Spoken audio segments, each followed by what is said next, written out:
All right, we're gonna go ahead and dim that. Sorry about that volume right there, man. What's going on? What's the deal, man? We're gonna go ahead and tonight, not gonna say we're gonna mix a beat, but I got a couple of beats I gotta clean up, and we're gonna be in Mixbus 12. I am trying to finish up my my beat tape. I just, you know what I'm saying, for whatever reason, stuff like that. For whatever reason, it's just been busy and stuff like that. I got a little side gig, professional services and stuff like that I'm doing. Actually, I've been working on it since February, but finally got it launched and moving at the end of May, and stuff like that. So that's why I haven't really had a chance to, you know what I'm saying, post beats and stuff like that. But, you know what I'm saying? Hey, if you're in the Houston area, you need your property pressure wash, man. Hit your boy up, man. So super clean pressure wash, man. So fresh and so super clean. You know what I'm saying? That's the business that I got. Been kind of busy with that, man. But nevertheless, though, man, I have been busy behind the scenes. And you know, I know you guys haven't really seen much action from me, but trust me, I put in a lot of work, man. And stuff like that.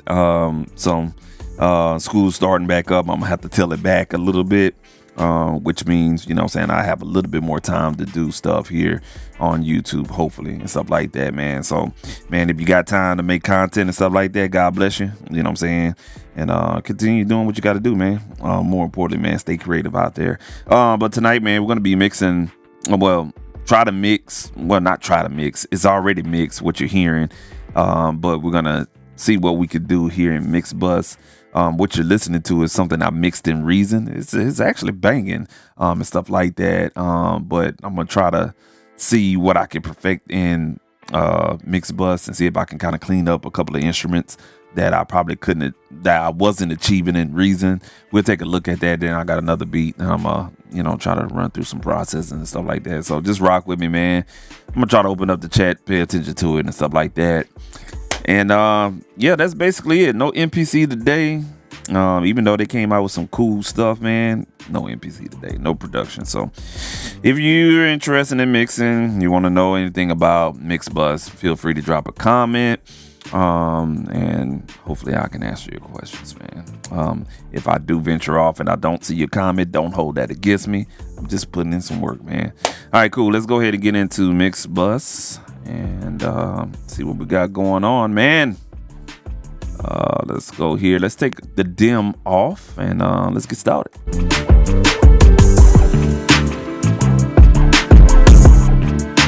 All right, we're gonna stop it right there, man. So I already got my tracks loaded up in here. As you can see here, not too many instruments. This beat was done with the MPC and a couple of instruments from VSTs that was implemented in this whole track right here, or whatnot. The track that you see at the bottom in green is what I mixed in Reason. I didn't realize I mixed it in Reason, but I did. It actually has a punch to it. I like it like that, but we're gonna try to see what we could do in Mixbus. And they just came out with a new version of Mixbus, Mixbus 12. I want to say about a week or two ago, and they actually did a lot of improvements with it. Since the last time I opened it up, it was like it was missing something, but now they did some pretty good stuff in it. It hasn't crashed or do anything. Well, it has crashed on this version of 12, and it's only due to certain VSTs. It just don't rock with Mixbus.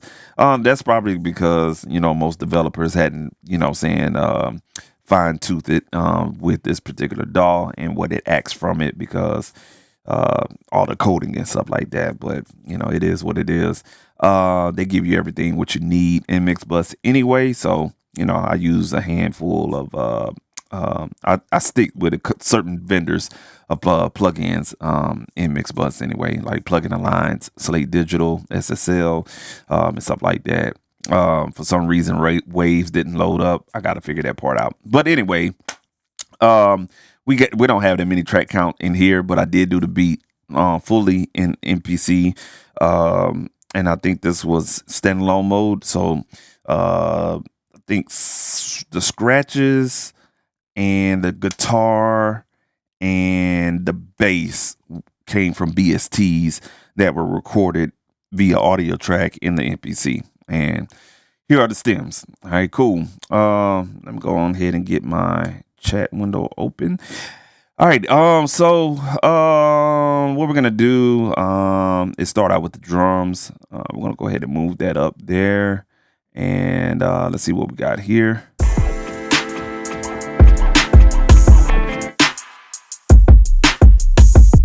Drums are already hitting. I don't think we need to do anything to those.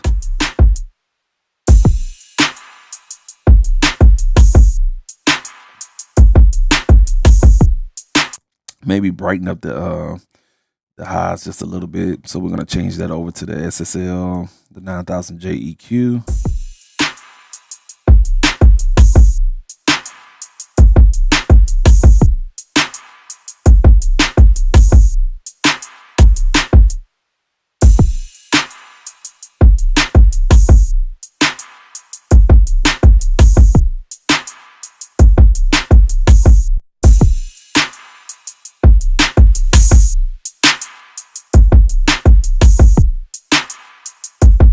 Just open it up just a little bit. I think that should do it right there. And maybe hit it with some SSL comp here. So now we took this whole channel strip and made it SSL. All right, cool. Bring down the ratio to about 2.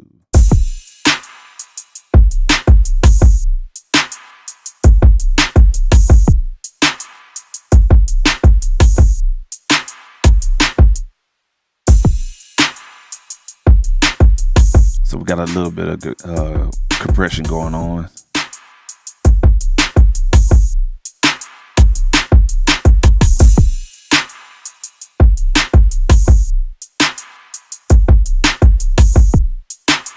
All right, cool. Let's play it in the mix.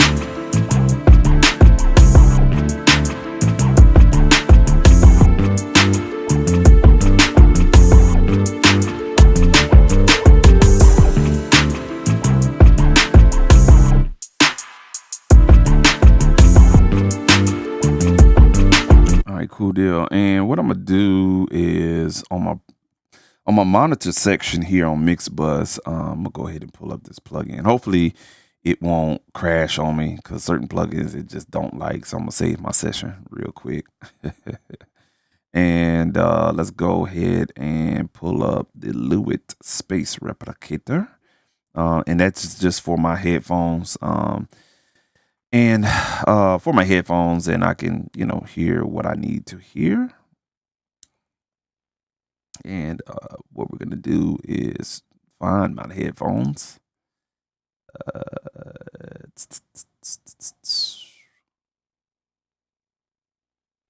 All right, there we go.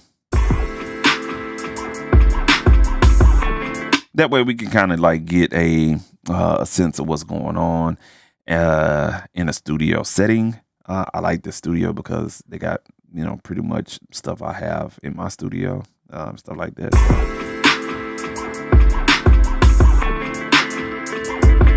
All right, cool deal. But we'll turn that off right now. All right, so we got the drums hitting. We're gonna turn down most of our tracks here. I am using a fader port, the fader port 8. So don't hold me to it if you kind of lost in the sauce. Yeah, man. All right, and let's go back here. All right, and strings, and let's go back here, and we have that one and that one. So we have the bass. So let's bring the bass in.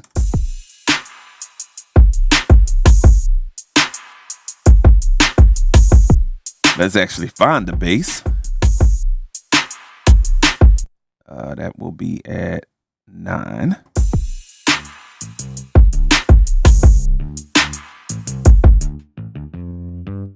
So the bass and the drums definitely need side chaining.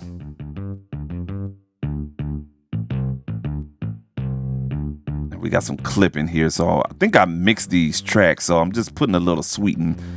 Yeah, I already mixed these tracks and I stemmed them out from Reason, but we're just gonna refine it just a little bit.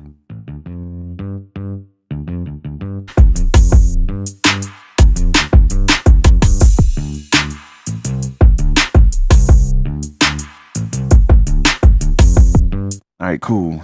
Let's go ahead and save our track. In Mixbus 12, you have to constantly save because I can't stress enough that this thing will crash if you load the wrong plugin on it and everything like that. All right, so we're gonna sidechain this the bass, the drums to the bass. If I said that in the right sequence.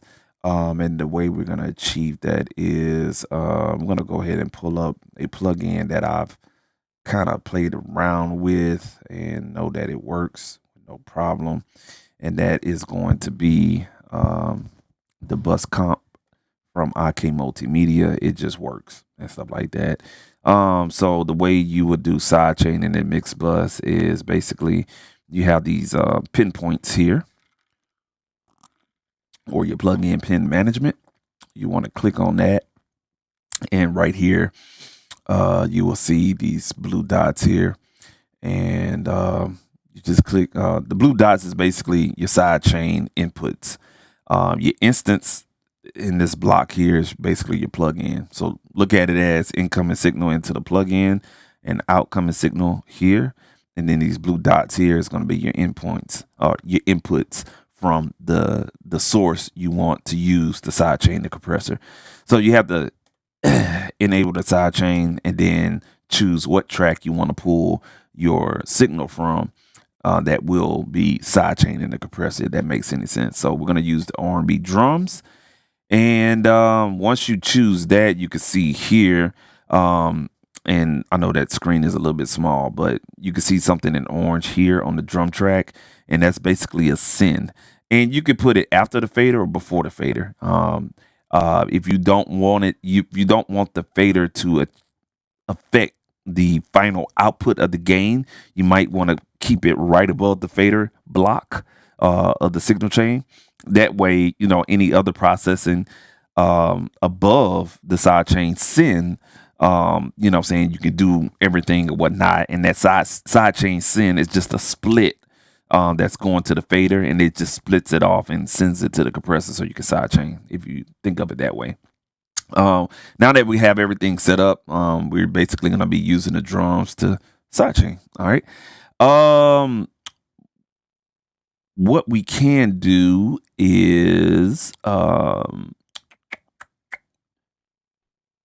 we're going to go ahead and hook up everything. So on this plugin, your sidechain enabler, I like to say, put the compressor into sidechain mode is right here, this little link button right here. Once you click on that, it's going to use the compressor only to sidechain. Okay, now this doesn't work on all compressors. It's whatever that plugin does. Every plugin works a little differently with sidechain. This one right here is super simple. You just set up your pin management, and once you set up your pin management, just click on this little chain representing that the compressor is only going to be doing sidechain work, not compressing the bass. All right, and you just set your parameters. All right, so let's go ahead and get that started.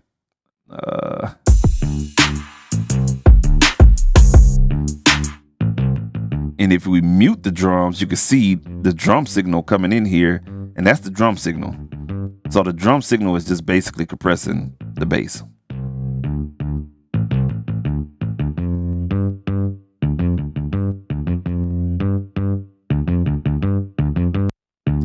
So I like working without the drums so I can look at the needle and eyeball the behavior of the drums.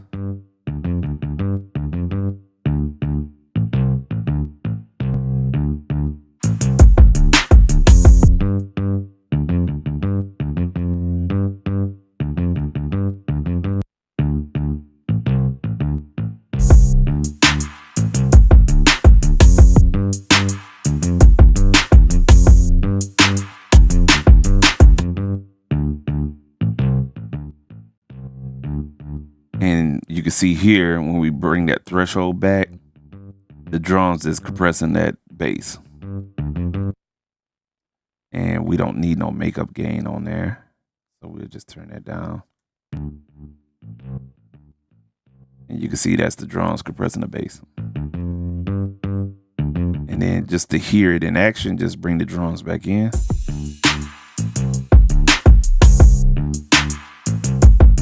And you can hear the breathing effect.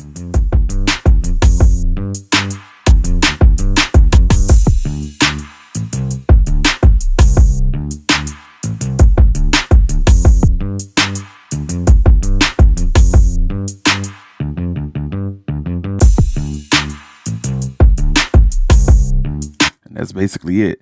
Now you can do side chaining with filters, but man, to be honest with you, I really haven't. Let's bring this up here. There we go.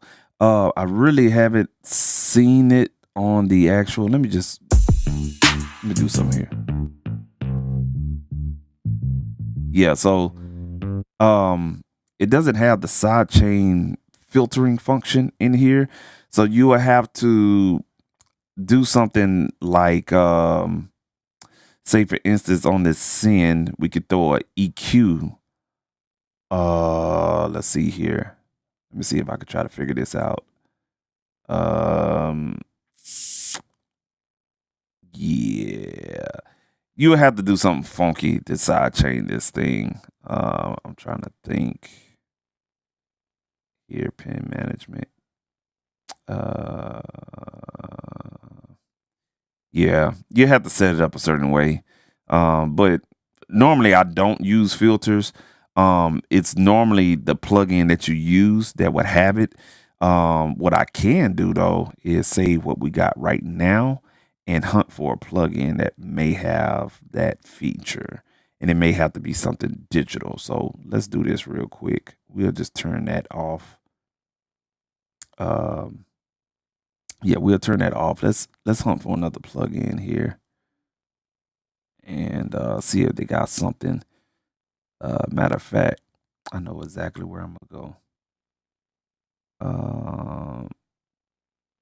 This plugin should have what I'm looking for here.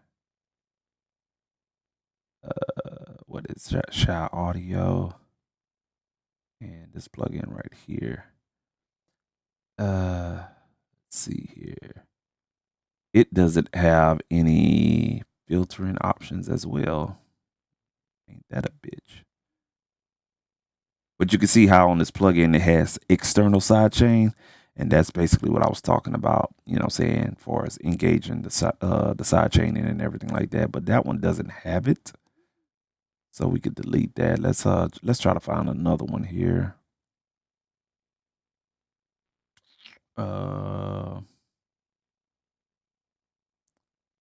Let's go with I know this one has all kind of shit from Cobb Audio. And yes, it does. All right, cool. I think we in the money right here. All right, so let's see if we can get rid of this one. We'll cut that one. And then the plugin management here, we'll go ahead and engage sidechain, use the R&B drums. And what we can do is put that on 3 to 1, shorten up the release there. And it has a sidechain listen, so let's see what happens here.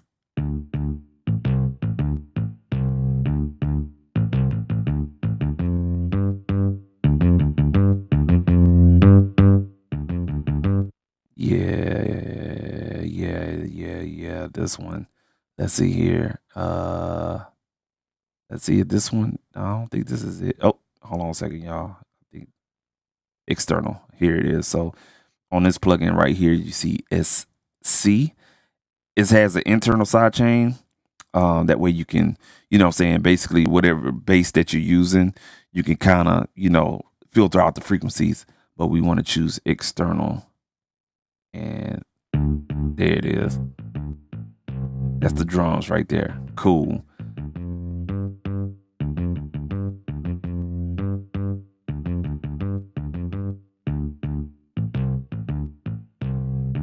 think it's gonna allow us to do it either. Fuck. It's all good.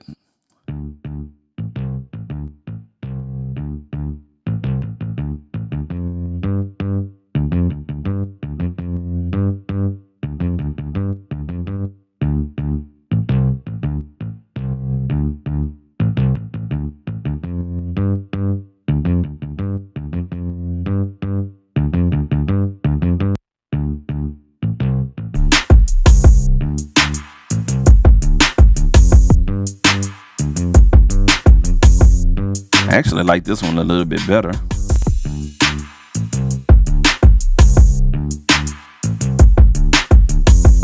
Yeah, so it does work. Okay, so when we bring it down a little bit,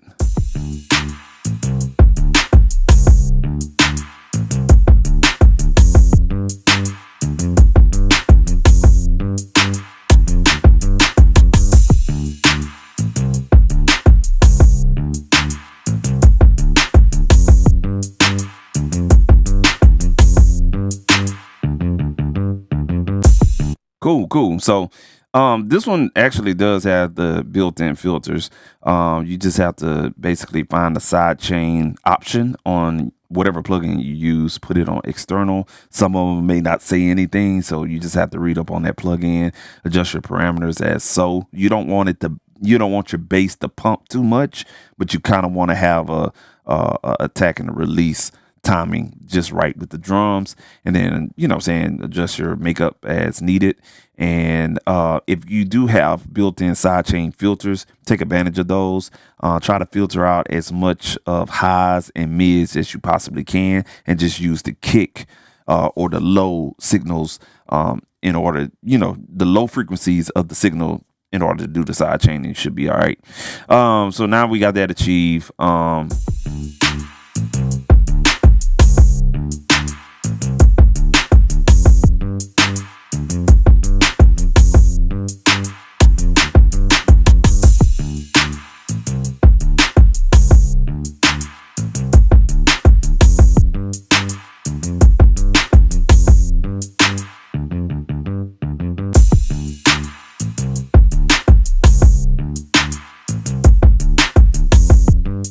So we got it side chaining. It's not as quick as the other one from IK Multimedia, but this will work right here. The next thing I'm gonna do is throw this in mono so I can get my levels right.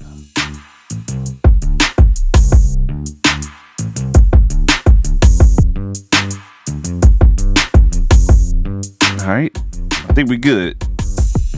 The next thing we need to bring in is stage piano. So let's bring that in.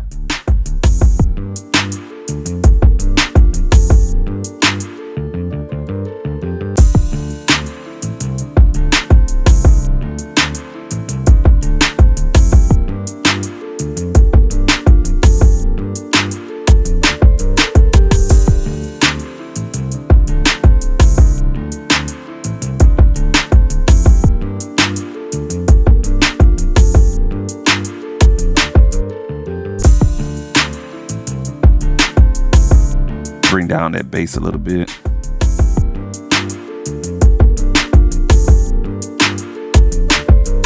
Let's take it out of mono.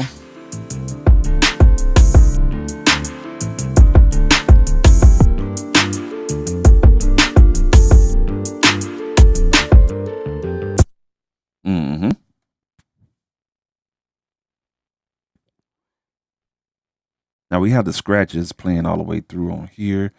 I'm gonna go ahead and bring those in. Let's go ahead and find our verse, and we'll just make a marker for the verse, and we'll just rename that.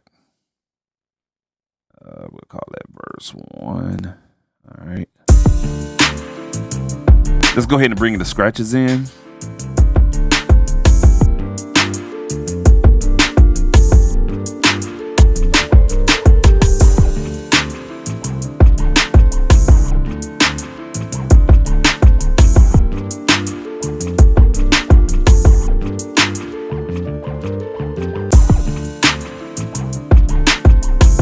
So we're monitoring in mono right now.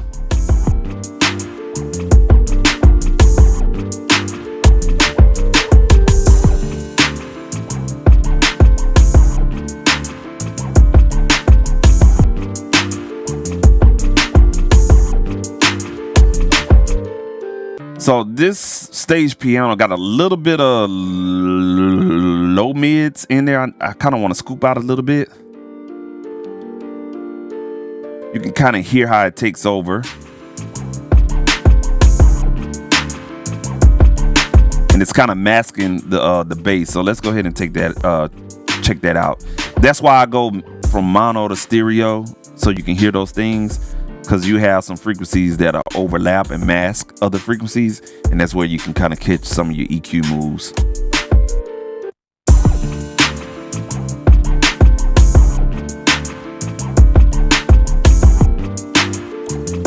So I want to talk about this this frequency spectrum. This is where I kind of wanted to kind of gravitate back to Mixbus, because something like this is a whole different plugin in any other DAW. But the stage piano is in blue, and the drums, actually, to be honest with you,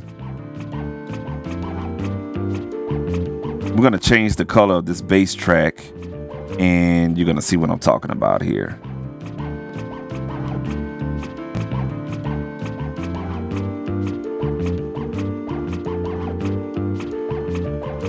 And so you can see the bass is in green and the piano is in blue. And this is where you can kind of find out where those overlapping or masking frequencies are, and you could take it out of whatever source you want. In this case, we're going to be scooping out some of that low mid in the stage pianos. We just got to find where it's overlapping at. Now, if you got the ear to do it, of course, do it with your ears, but this is a helpful tool to have up here. So you can see right here, the low mids is around about 300 to 315. And you can prove your point if you go to, whatever EQ you want to use. Just set it to that frequency that you're talking about, and just turn up the gain.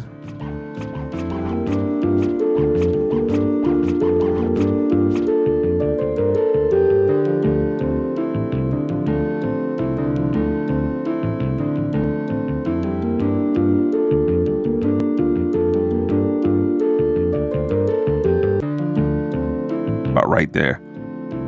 So even though we saw it in the 300 range, when you start sliding that frequency knob over and getting the fundamental of the bass, is about right up in here, about 227.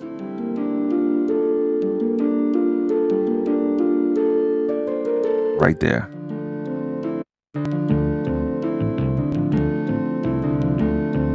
See how it's overlapping? So I'm gonna dial it back and bring it back in.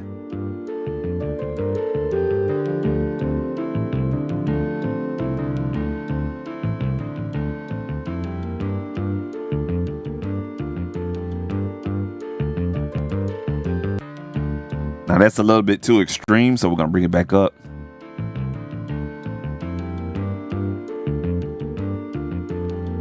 Because you don't want to take too much of the lows out of that natural sound or whatever you sourced.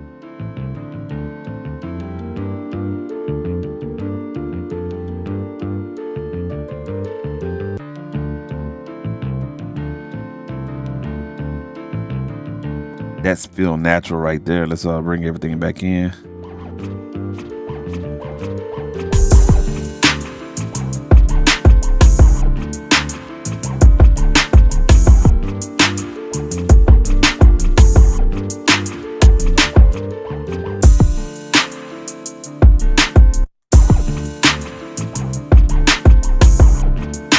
And if we was to take the EQ off of that piano and bring it back in,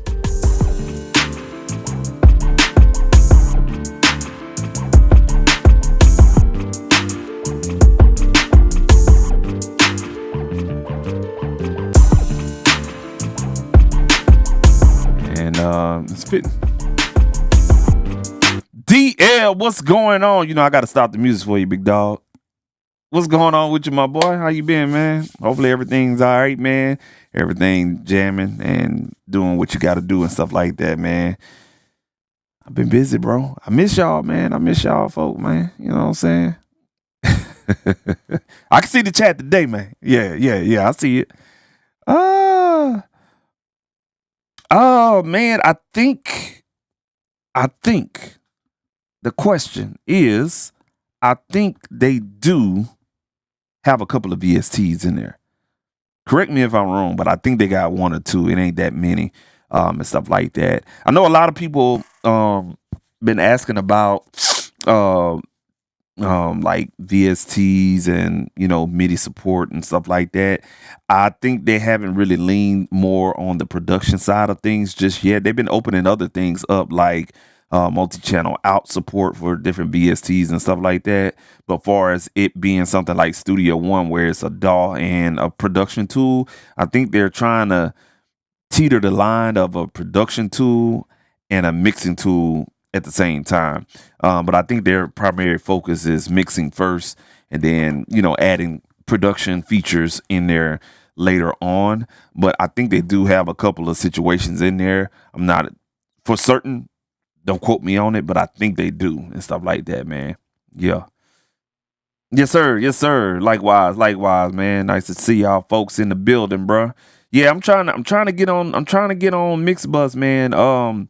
Reason why I got in here is well, number one, I wanted a different sound for the stems from the MPC, and Studio One, great. You know what I'm saying? You can do what you do with it.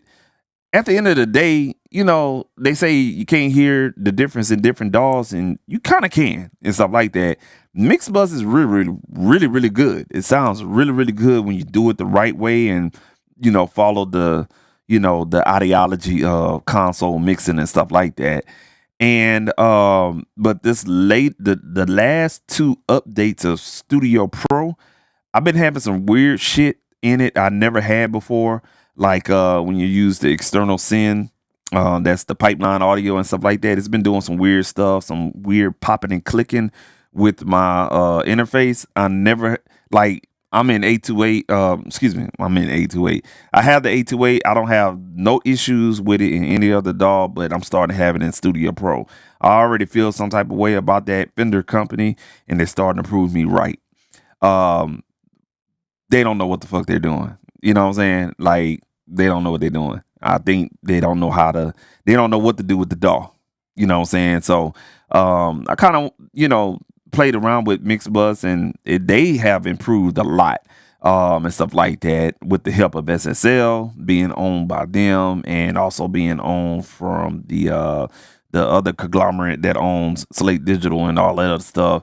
They understand what the consumer wants and needs and stuff like that. So that's why I kind of switched over, because you could get a really good sound in Mixbus, man. Really good. But yeah, man, I just wanted to mix my beat tape through Mixbus fully, and just hear how it sounds and stuff like that. And it's pretty dope, man. I ain't gonna even lie to you. They definitely cleaned some things up in it, and I mixed a couple of songs in here, and love the results, man. So I'm rocking with it. It's stable, as you can see. We ain't had no hiccups yet, but it has crashed. I ain't gonna lie to you. Excuse me, on a couple of plugins that it wasn't agreeing with. As soon as you load that instance up, it just cuts out and stuff like that. But that's why you have to constantly save when you're in Mixbus. But other than that, though, it's pretty stable, man. On Mac, you know what I'm saying? And I'm running Sierra, if I'm not mistaken. I'm running the Sierra operating system. Hadn't switched over to Tahoe just yet, but I'm running the Sierra right now, and so far so good, man. Yeah.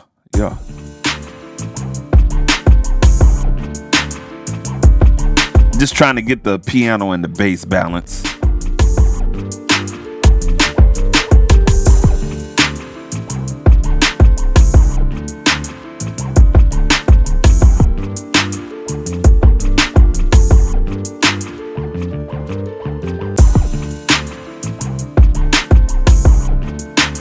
All right, cool. And another way I normally check my mixes is, been using this plugin a lot, especially for like headphones and stuff like that. And I kind of check the balances in here and stuff like that. So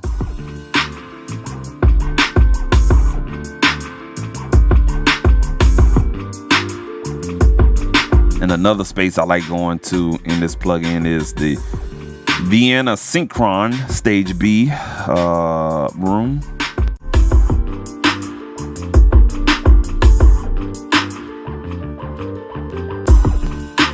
And you can hear the drums is a little bit loud, so I'm gonna back off the drums a little bit.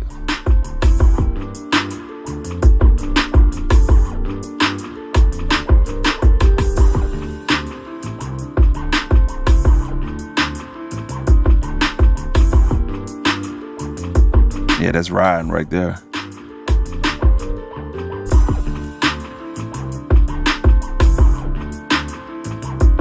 Yeah, turn those drums down just a little bit based off this room.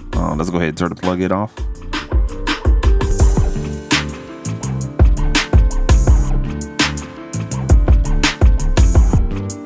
That's pretty dope right there, man. All right, let's see the next section we're gonna pull up here. Let's go to the hook here and let's add a marker.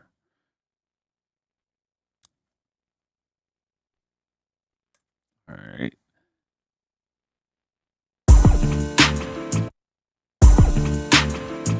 And let me do something real quick. Let me get my show my summary here.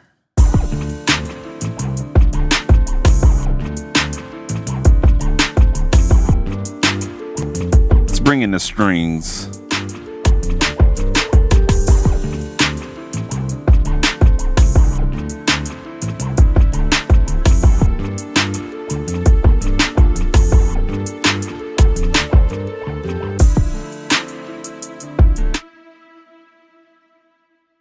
Let's bring that back to the hook.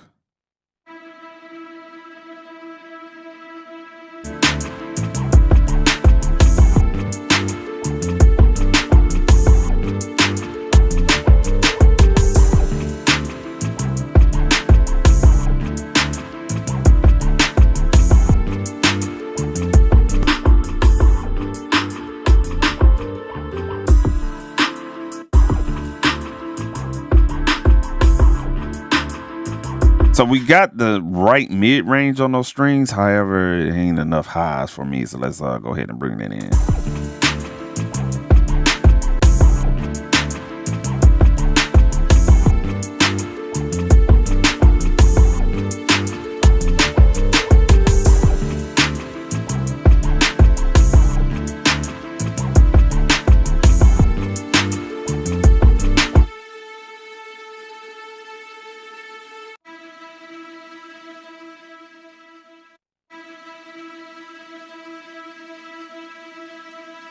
Yeah, we got to bring that wide.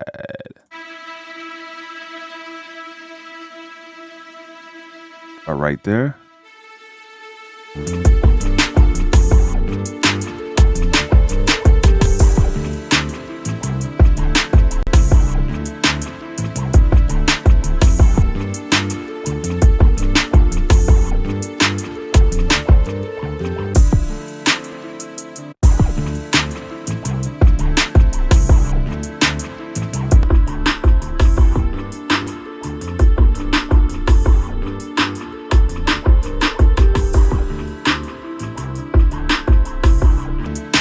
Let's bring the Altamano.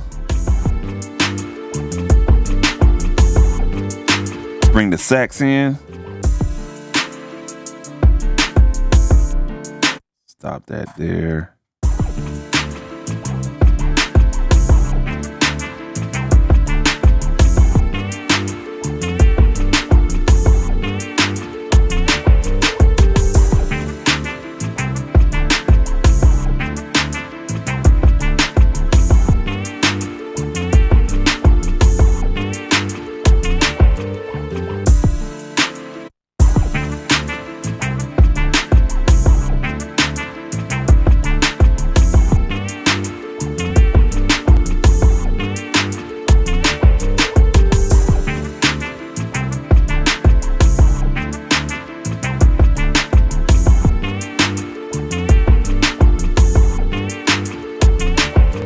I want to put a delay on that sax there. So we're gonna go down here to our first, our last set of 4 buses, and let's go ahead and get a delay here before we do that. Add any plugins. Let's go ahead and hit save here, and want like a nice echo type of delay here.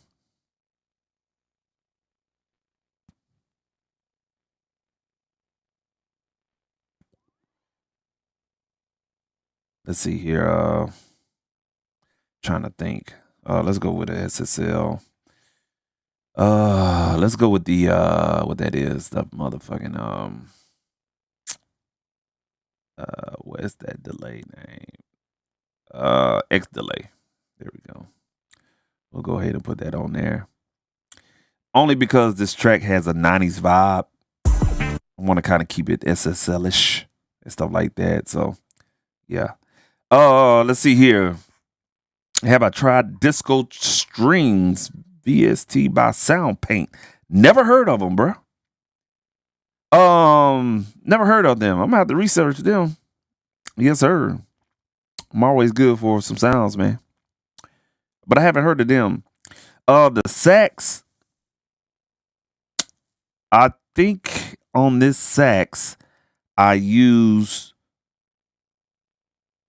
the Korg M1 VST, and I played it in Reason. Well, I used the Korg M1 VST. Love that VST. It has some really good woodwind string sounds and stuff like that. And I just recorded it in the MPC in standalone mode with the track and everything like that. Yeah. So yeah, I don't know what sax it was. They got a couple of them in there that's really, really good. If you ask me, the Korg M1 and the Korg Triton VST, those two VSTs have some of the best sax. Third place, Expand from Air. Really good. Really, really good. And then Reason, the built-in sound bank for Reason, they got some good sax in there too. And there's a couple of combinator patches in Reason that has some really good sax. Late Night Sax, I think, is one of the combinator patches in Reason. It's a dog for real. I like it too. Especially if you want that, you know what I'm saying, that New York vibe type of sax that growls. Yeah, it's in there for sure. So it's got a delay that I used in the MPC, and the delays in the MPCs, they suck. Some of them do. And this was before they came out. I think I made this track before they actually came out with the Echo plugin. So it was one of those old Akai plugin delays that they have in the MPC, and you can hear it. It ain't do nothing to the sound. So we're gonna make it bounce a little bit. Let's go to our sends, and we're gonna send it there. And that's the power of Mixbus. The sound that you push to a Mixbus is unbelievable. You could try, doing bus shit in Studio One. Studio Pro. For us, like the effects returns and the bus tracks and stuff like that. It just don't do it. You know what I'm saying? It's just straight audio. I don't know what kind of magic they got in the Mixbus in this particular sound engine built on Mixbus, but it's really, really good, man. You just need a little bit, just a little bit. But what we're gonna do is rename this Mixbus, and we're just gonna put delay. All right, and let's go ahead and get this timing right on this sax.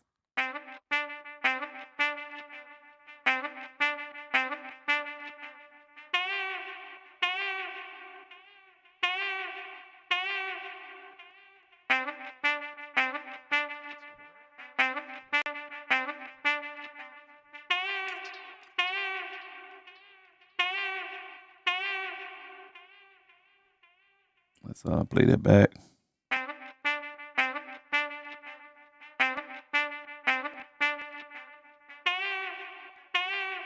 Yeah. Oh, my light went out, man. Y'all give me 1 second. Let me see what the fuck going on. Okay, there it is, bitch. Little loose cable there. Let's bring that back one more time.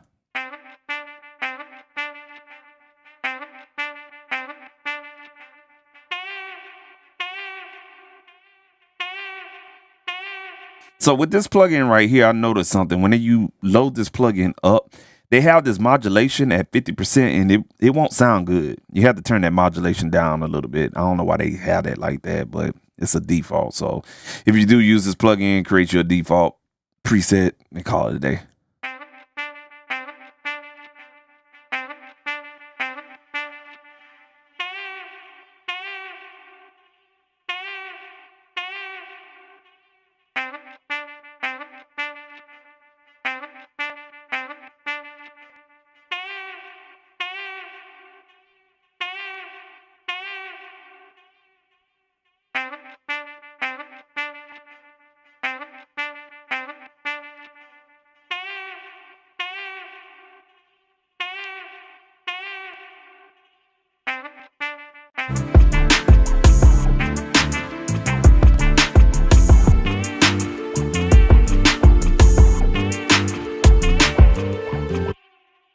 And so I kind of got it set. Still something funny I did right here on the diffusion. Let me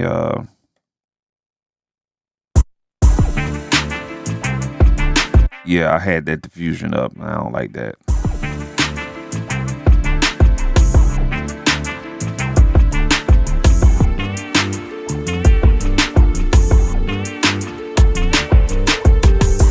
Just turning the lace in just up just a little bit.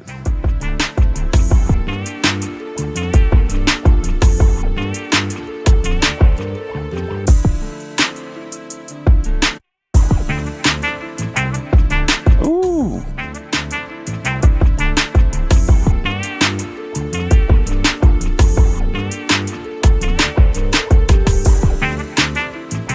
Okay, so I did something on the fader port. Let me fix this shit. Let's see, it's on 9.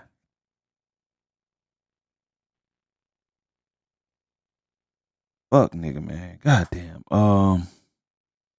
Mixbus.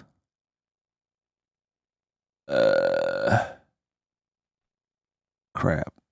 Okay. Yeah. I don't know how that works, so we just gonna keep that like it is. Yeah, we just gonna keep it like it is. Righty. Let's just do it with the mouse.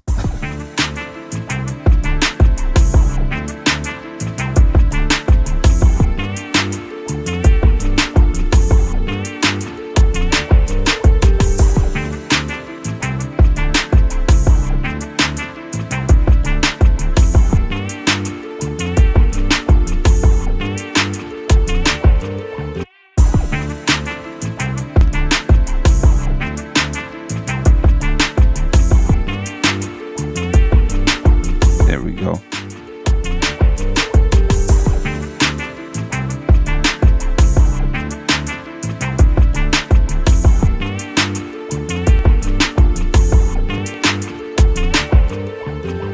So if you can hear it, it's got a nice little bounce to it.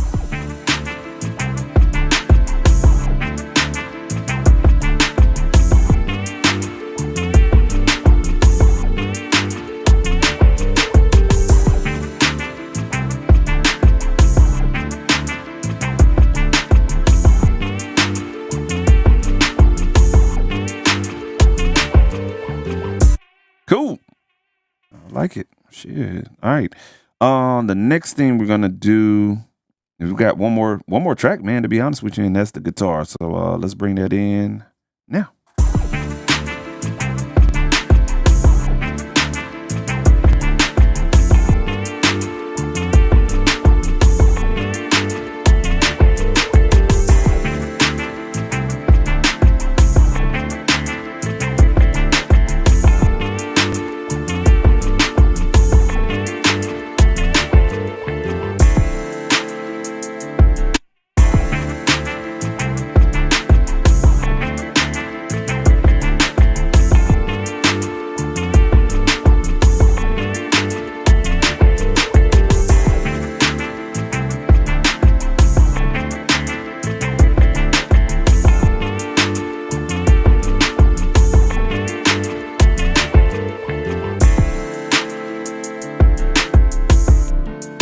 I like that. So the guitar was really originally on the sound source, it was panned to the left, But when I moved that sax to the left, it sounded like that guitar needed to go to the right just a little bit. So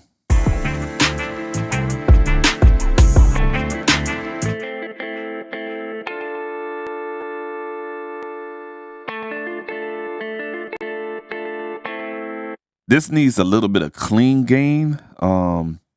So let me go ahead and save what we got, and we're gonna go find like a clean gain to add to it. I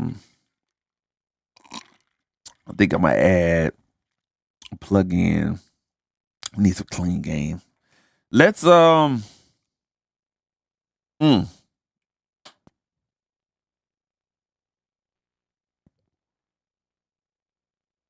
add the Audio Hertz amp pre plugin.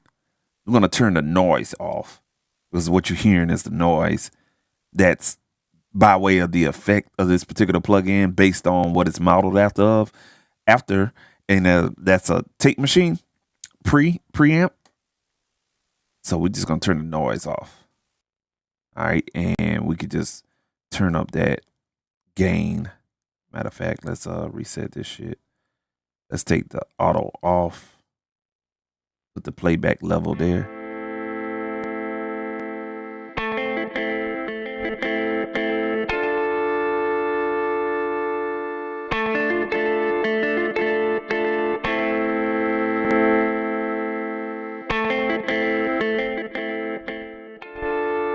By default, it's something like this.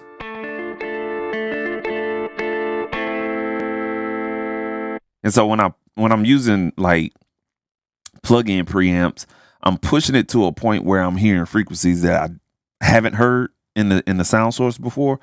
And then, you know what I'm saying, once I hear it, I stop. Because if you push it a little bit more, you have a tendency where it just goes haywire, and you have stuff that's coming out that you really don't need. So when you're using any type of preamp, hardware or software, give it gain, push it a little bit more until you hear frequencies that you haven't heard in that sound source before, regardless of what it is: vocals, piano, drums, individual drum sound, kick, snare, whatever, synth, whatever. Push it until you hear something that you haven't heard before and stop. And then adjust the output gain if you need to. That's the magic trick I've always found with preamps. It works for me. It may not work for you, but it works for me for sure. So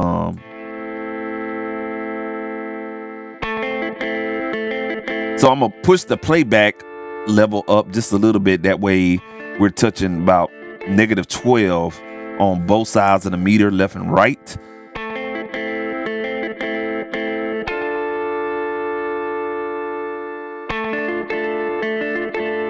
It probably won't let me get there, but let's see.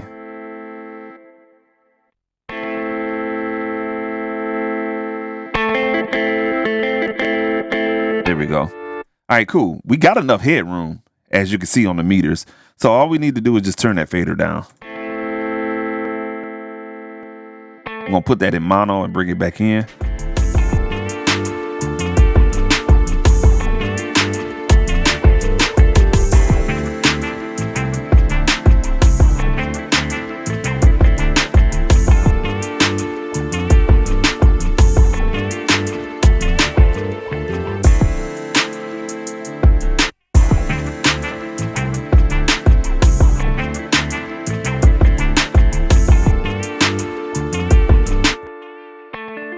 We got a little bit of honky tonk in there that we need to take out.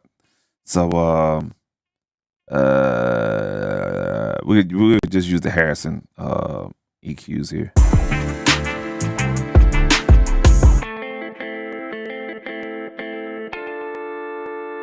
See that resonance right there? 445.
We need to bring those.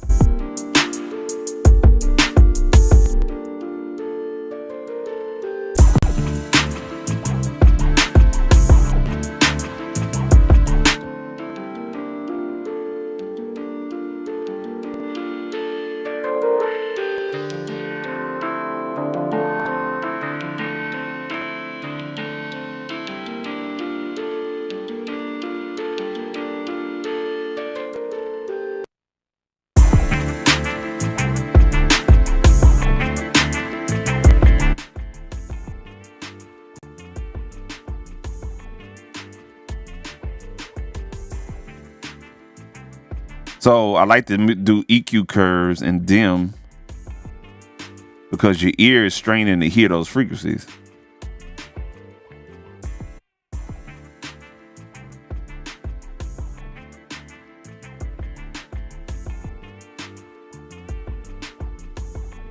Right there.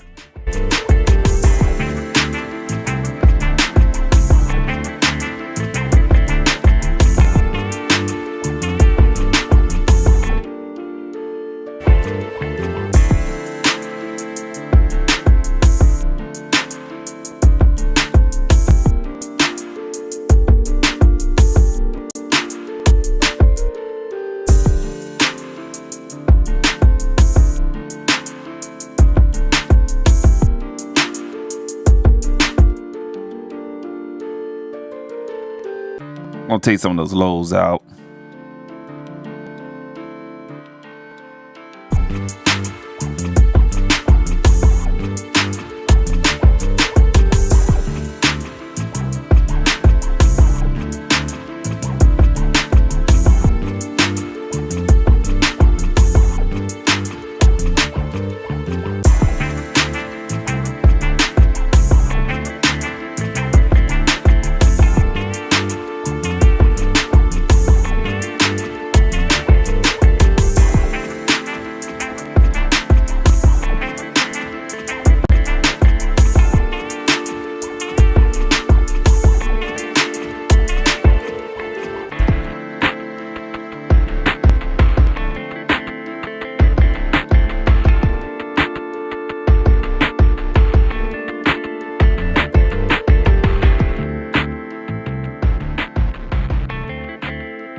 That was the little effect I had on those drums. And I think that's it, man. Let's play it from the top. Let's see. Man, this is just an instrumental. Whoever get the beat, if anybody get the beat, I'll definitely let them know about the screw and chop version and stuff like that. Oh, you rapping. Matter of fact, do I have that effect on here? Let me see something here. I got a new mixer here, so let me see something. Yo. Oh shit. Hold on, y'all. Let me see. I got a new mixer. The new Yamaha MGX. I had a Rodecaster, I didn't like it, so found out about this one. Yeah, that's a no-no. I haven't loaded my custom sounds on here just yet. Yeah. Yeah, it don't have the what I was looking for. But it got that one on there. Yeah. Once I load my custom sounds on there, because on the Rodecaster I had found like a couple of sounds and stuff like that. It was pretty dope. I'm gonna get my shit right, man. I'll be back for y'all. All right, cool. Yeah, I think this is it, man. So let's just kind of check the beginning here real quick.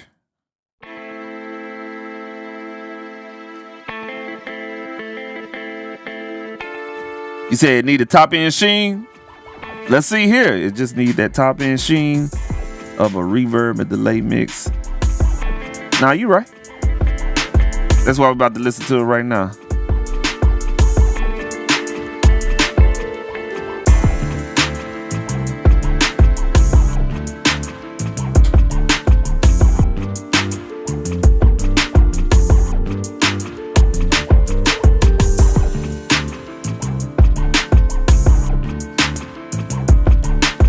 I see what you're talking about. I see what you're talking about. Yeah, so you're so my boy DL said top end sheen of a reverb and delay mix. You right. You probably hearing that on the drums. Let me see something here. Let me see. See something here. You see, you can hear it there, but it need a little bit more.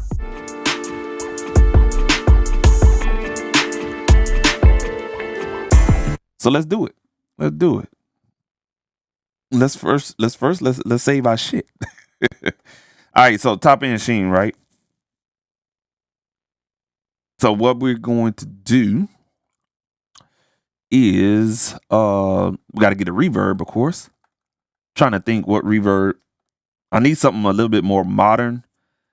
That can basically cut out the lows. You know, it has like an EQ on it. Let's try Plugin Alliance has a real good one. I think it's the Aura, if I'm not mistaken. It's the BX Aura. And yeah, and so it has the high and low cut here. So let's try to see if we can achieve that. Cool. Let's do it. All right, let's turn this send down because it's gonna be a whole lot of reverb.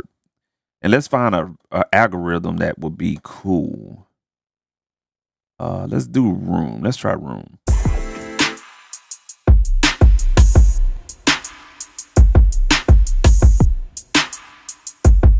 So we definitely gonna take the lows out.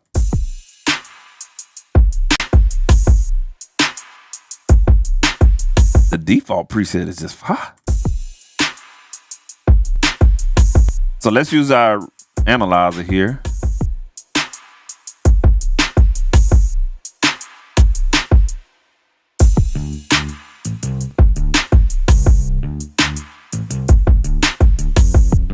Ooh, that had a vibe. DL, boy, I like you, boy. I like your decisions, man.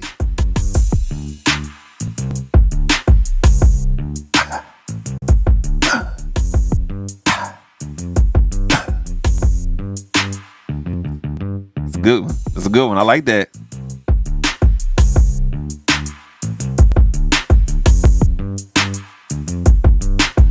That sounds like some old. I can hear like some vocals on it. You know what I'm saying? I'm clowning.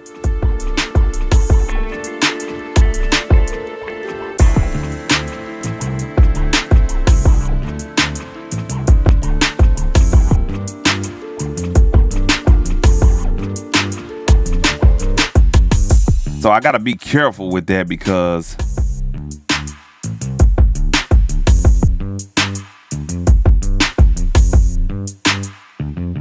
give me 1 second. I wonder why this every time I solo the bass this plays. Give me 1 second.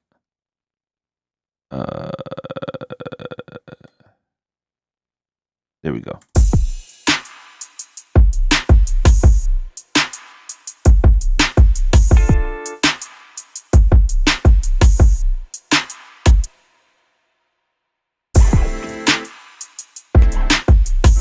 The fuck?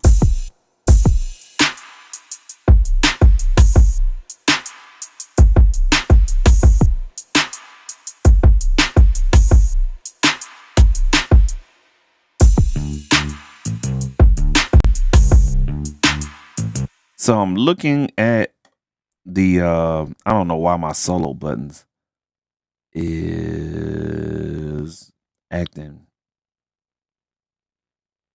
crazy here.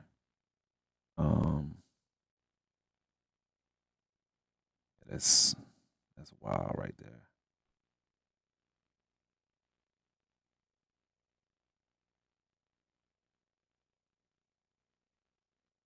Shit. But I'm looking at this right here, and I'm trying to catch the lows all the way down to the mid section.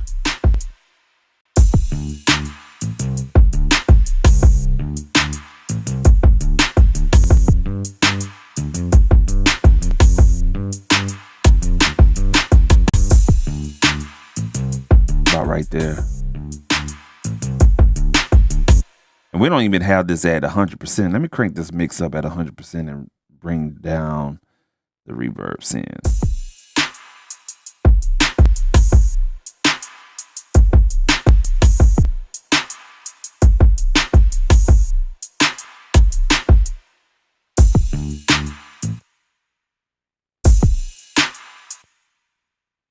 Yeah, about right there, 2.5 seconds on the decay.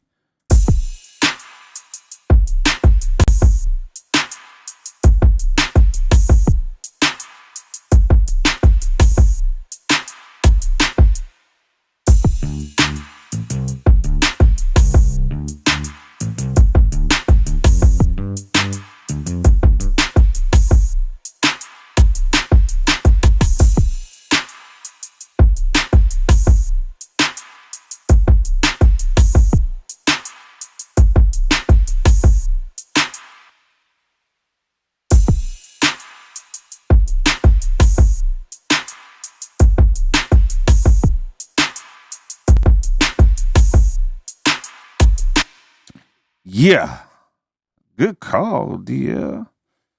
Good call, man.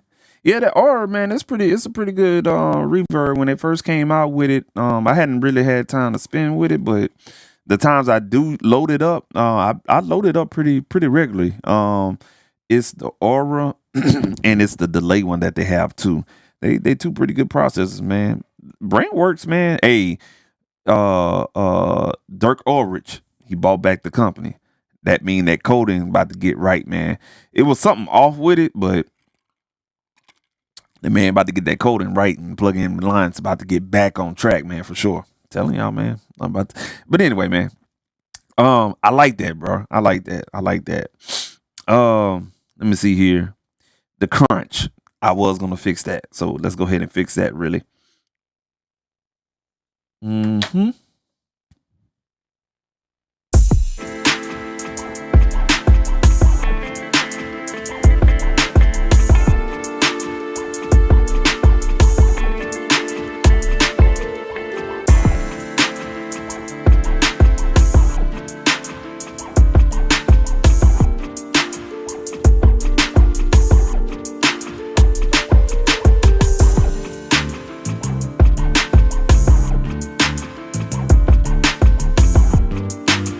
Now let's check that in the virtual room here. See if we're not overlapping anything.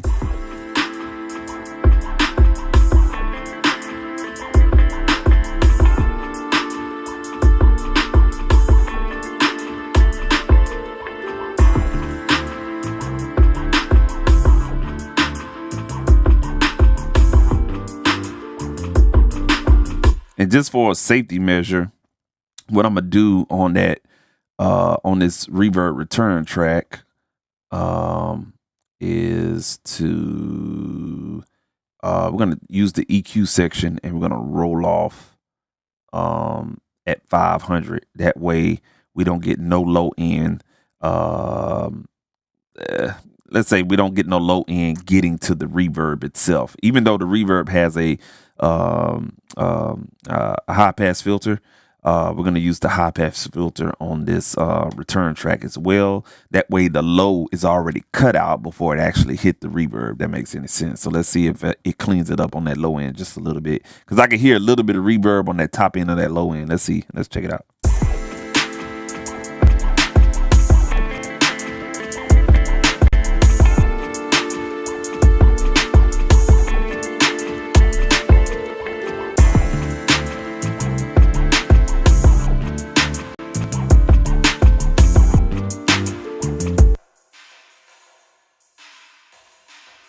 See how you hear that?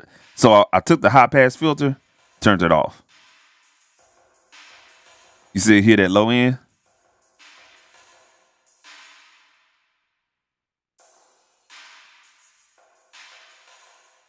Just a little pop. That's what we're looking for.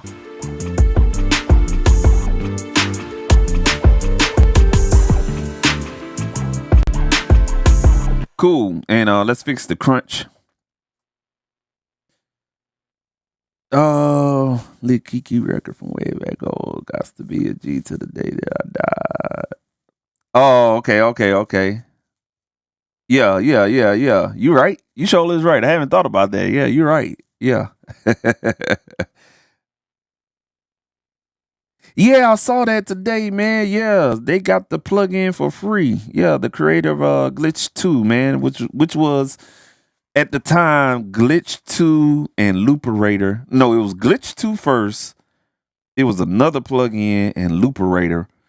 That was the half times of today and all these other different modulated type of plugins and stuff like that. Glitch 2 is definitely one of those legend type plugins. It's a classic, man, for sure.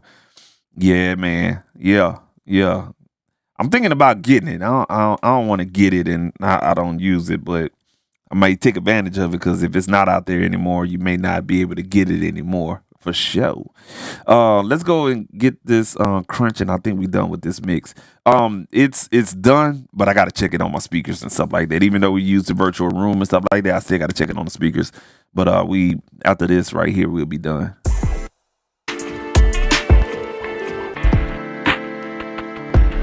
So this section right here at 57. I'm gonna cut it right here. Let's go ahead and make a duplicate of this track. All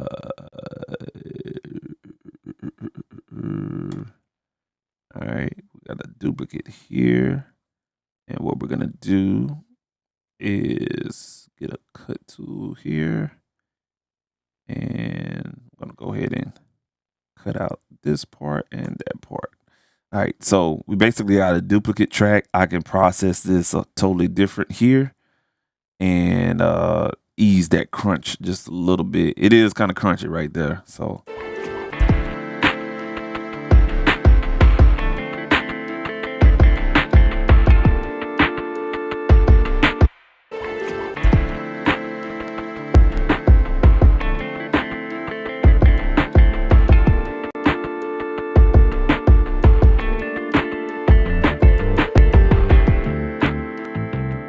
still got a little crunch on them high mids. Let's find out where that's at.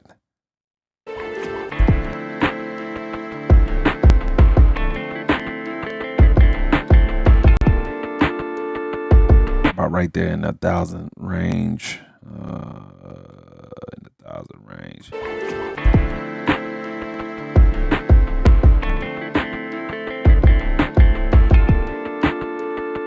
Let's bring that volume down just a tad bit.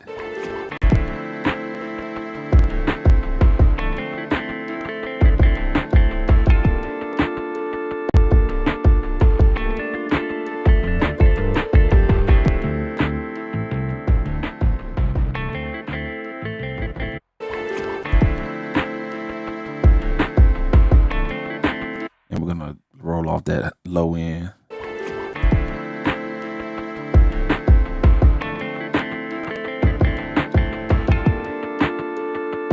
Yeah, roll off some of that low end.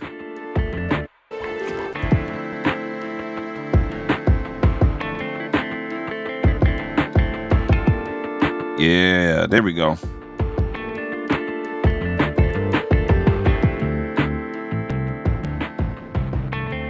All right, let's check the transition into that.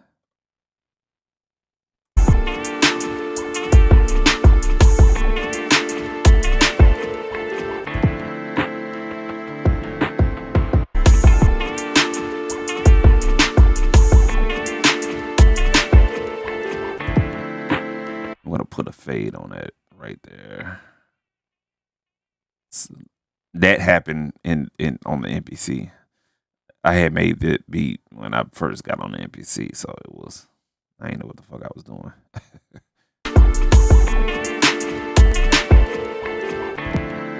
There we go. Yeah, I like that right there.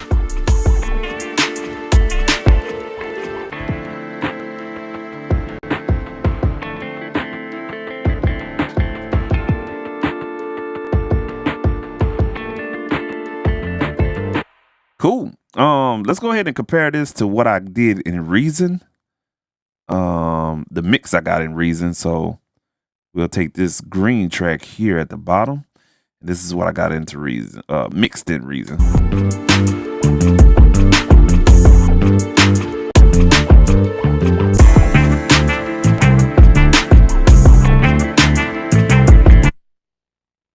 I did not realize I had the speakers on.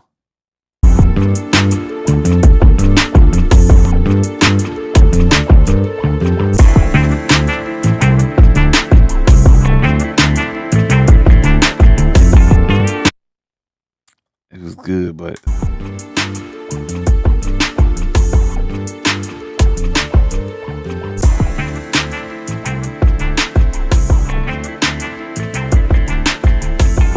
this is a whole lot cleaner right here.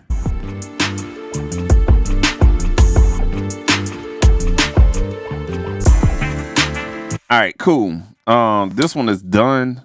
I could connect it to some equipment and everything like that, but I have to notate all of that, and I plan on working in another beat. So what I can do is reference.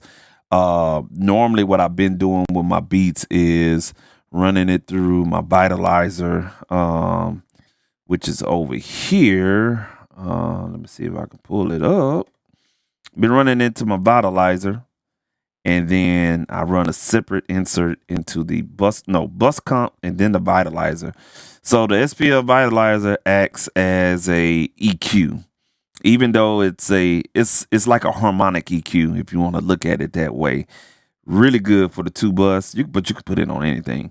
But I do bus comp, and then the doggone vitalizer, and then on a rare occasion, I'll put it on the stereo pair SSLs for the EQ, and then call it a day. But I'm not going to do all of that because even though everything is those 3 processors I showed you, they're all connected to ADAT. So it's already hardwired in. I ain't got to patch nothing in. This is also connected to ADAT as well. This is just a clean Jensen transformer. This gives you a clean boost in volume, but it's preamp. It's a stereo preamp, but everything is basically coming through here, and everything like that. But I'm not going to do this on this beat. But what I can do is just kind of get the plugins itself. So normally that would look like it would look something like this. It'll be a boost in volume.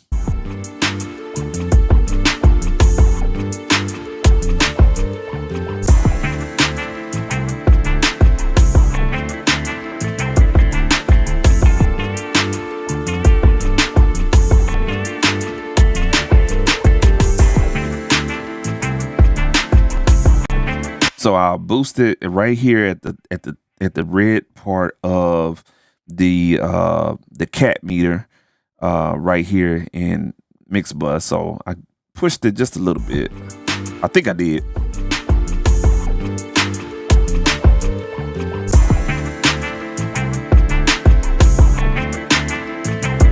So gave it a 1 dB push, and then I'll put something like a bus comp on here. So let's go down here to SSL type bus comp. And I'm gonna be lazy. I'm just gonna use the auto bus comp here. So let's go soft, and we just got we could just say it's a hip hop R&B, and let's learn the audio, man. Y'all gonna see AI in action, man.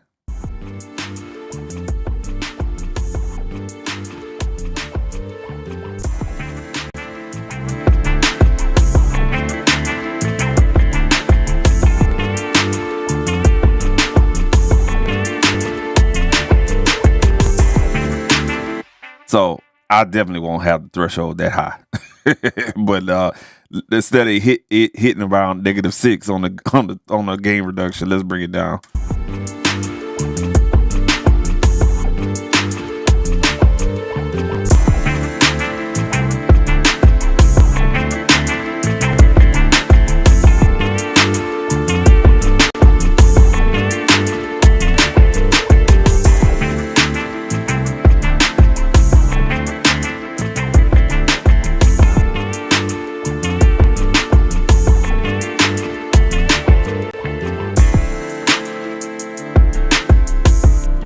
not bad. That's not bad. This is my first time doing that. I use the EQ a lot, but first time using this. That's not bad. And then I'll run it through the SPL vitalizer. So let's where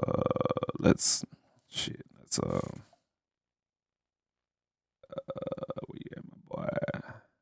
So I'm gonna use the Mark III. All right.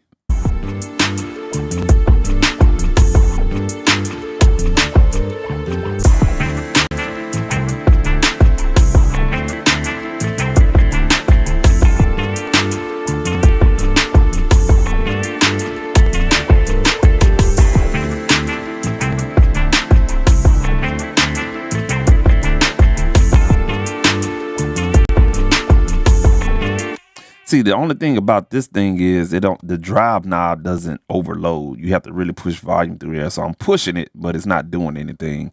But let's see something real quick.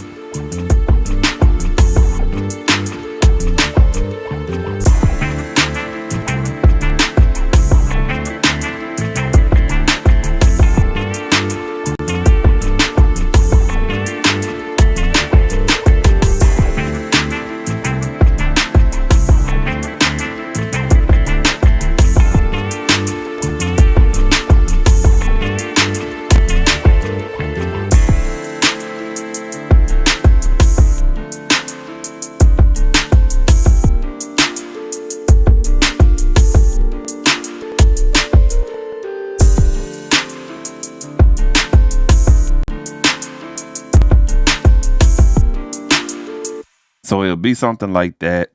And then, whatever EQ you want to throw on there. Since this album's going to use some SSL EQs or whatever the case may be. Normally I'll use software EQs or whatnot. But in this case, I just won't use it. These damn inline controls are killing me. And then I'll use some type of EQ. It could be just the 3-band bus EQ that they have in here. And but like I said, you don't need it if you have that. And then I'll follow it up with a bus clipper and I'll be done with it.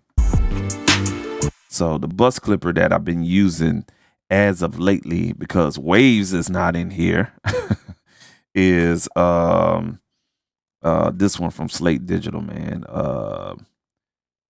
This motherfucker is nice.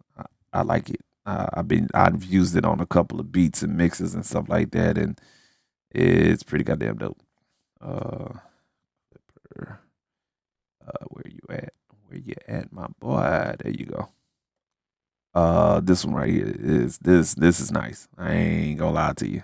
Real nice processor.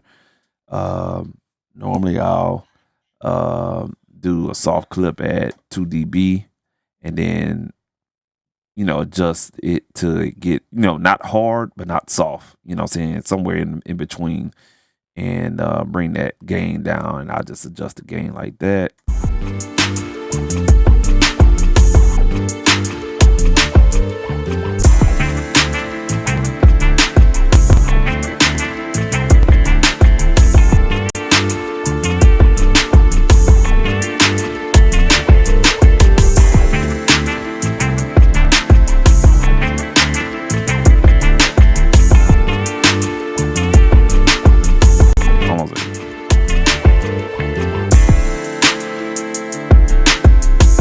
And just adjust it by taste. What's going on, my boy? What's going on with you?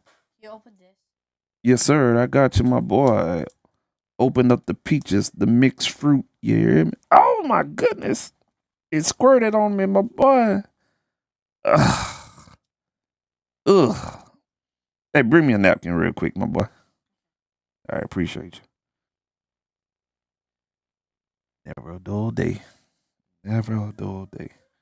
Got fruit cup juice all on my hands. Damn. All right. But yeah, I'll do a clipper and call it a day like that. So I'm going to set it up. Shit, stop. These preset windows is getting on my nerves. Yeah. Thank you, my boy. Thank you. Yeah, so yeah, that's basically what I'll do. Like I said, hey,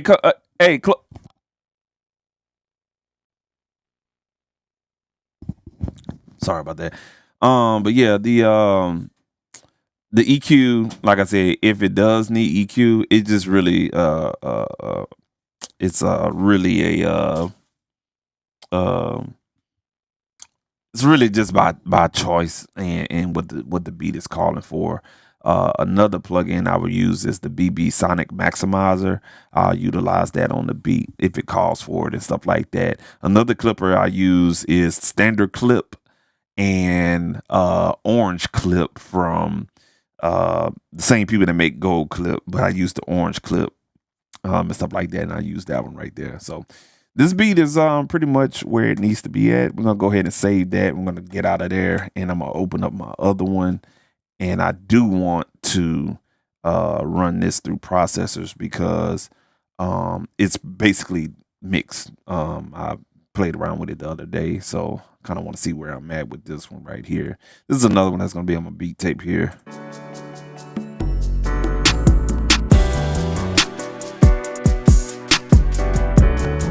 I think I'm gonna take that technique from DL. He said add the reverb. The drums is kind of dry, like turkey.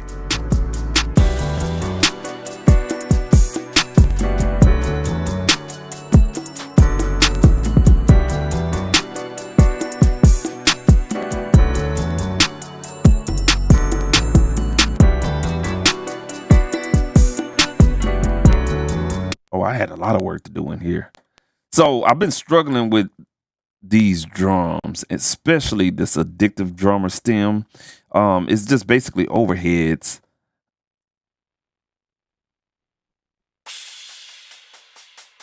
I had to compress it like crazy to bring out the cymbal, and the hi-hats, they killing me.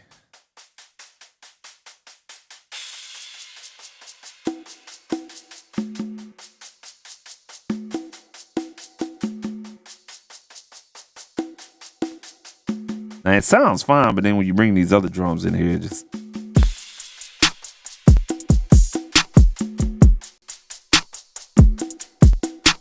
but if I turn the fader down, it's gonna take away my cymbal.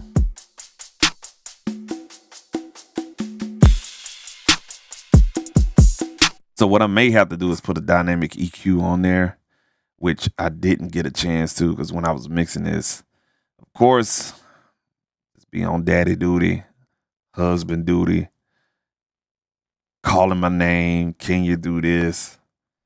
Shit. Fuck. I miss the old days, man. When I was just by myself. Let me stop saying that, man. But anyway, she probably listening. Yeah, she probably gonna cuss my ass out when I get off this thing. But oh, let's see here. We're gonna put this EQ before the compressor. And what I want to do is this sound right here. That's I gotta find it.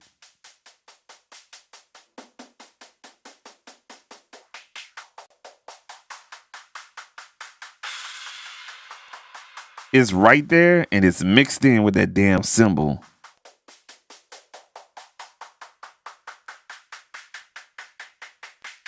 Right there.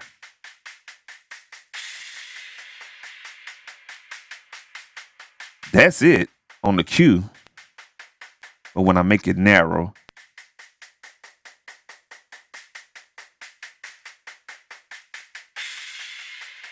I should be able to get away with it. I don't need to color it with any other models that they have in here, so we just really need to duck it. We're gonna do a below range. Oh, no, not a below. We're doing above. There we go. No, fuck. We're doing below. Shit. There we go. All right.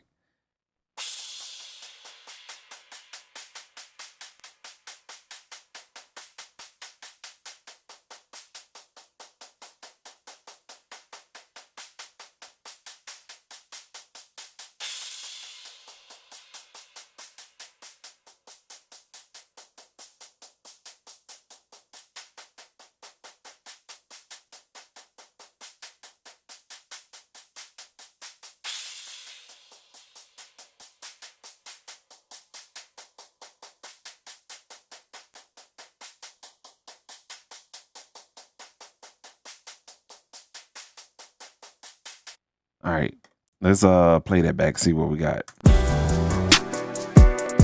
Hobby, goddamn, that worked. I don't know why I didn't think of this the other day. A little bit too much, so let's back off of it.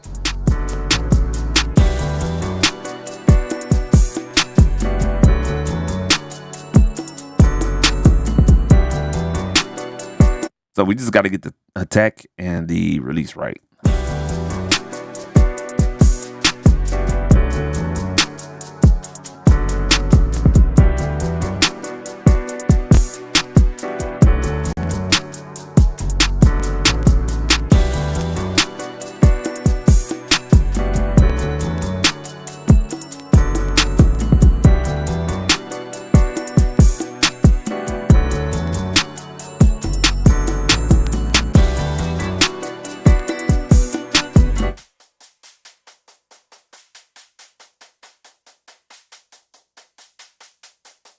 Y'all give me 1 second. 26.55.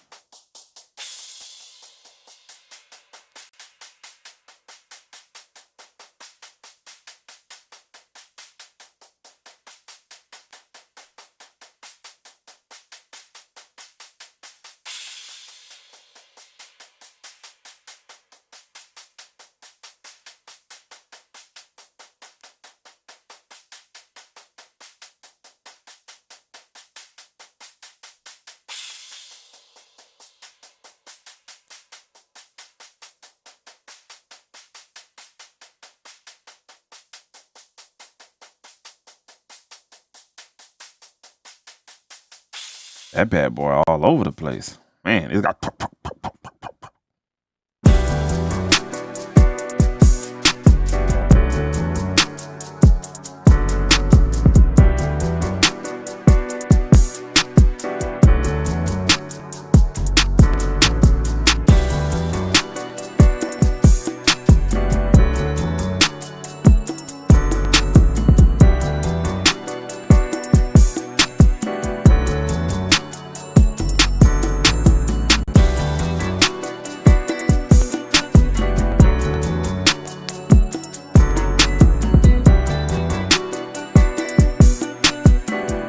Gonna raise up the highs just a little bit.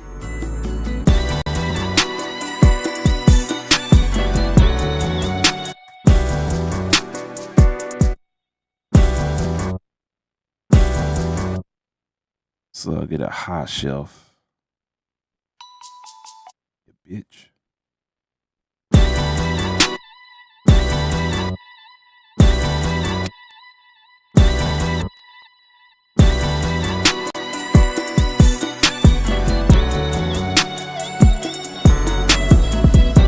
Change that slope a little bit and let's narrow it up. I need a crossover about right there.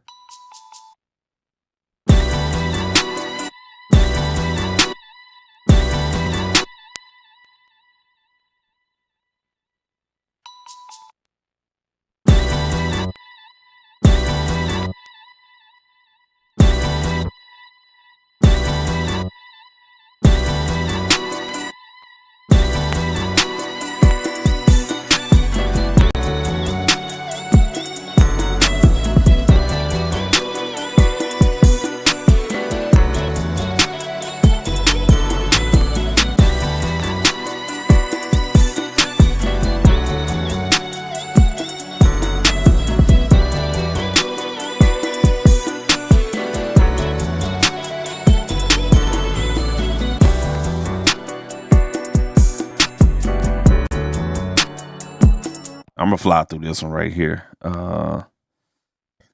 Let's see here. My bad. Got carried away for a second.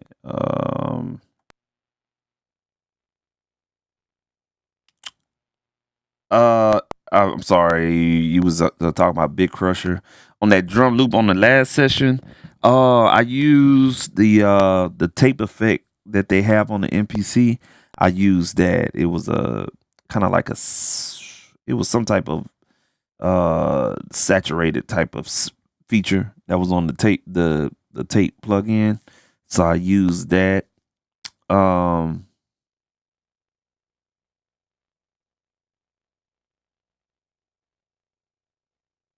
I think I use Edit 2, and I kind of used it on hi-hats. Not too much on like not too much on like the overall beat or anything like that, but I used to use it on hi-hats and stuff. Um yeah, I know I got too many goddamn plugins, man. Yeah, too many damn plugins. But tools is never enough. Because you may want to experiment one day. But I use a lot of plugins on individual instruments. I want to say about 8 years ago, I've noticed the power of the plugin, and when you process that one sound, when you go to mix it, you ain't got to mix it too much.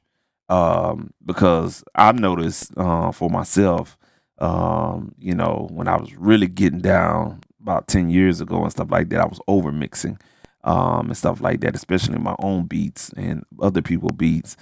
I will over mix the beat or the mix, all because you didn't get the sound right the first time, and stuff like that. So you'll get a nice sound out of the instrument that that you sound design, or you created, you edit the patch or whatnot. But what I noticed was when you got to the mixing point, then you want to throw all the plugins on there, and it kind of washes out the organics of the 2-track or the stems that are summed together and stuff like that. So I noticed, like, that's why I kind of hop back on Reason, because when you're in Ableton Live, it's kind of like, you know, it's, I don't know, with Ableton Live, it was like you just make it and you get caught up in the creation and the wonderful features that Ableton has. But in Reason, you have that flexibility to really experiment and get the sound right in the beginning. That way, when you stem it out, it's ready to mix, and you ain't got to work that hard in the mix as well, and stuff like that. So that's one of those situations there. Writing the tone of the drum stems, absolutely. Absolutely. Which one? I think it was this one right here, huh?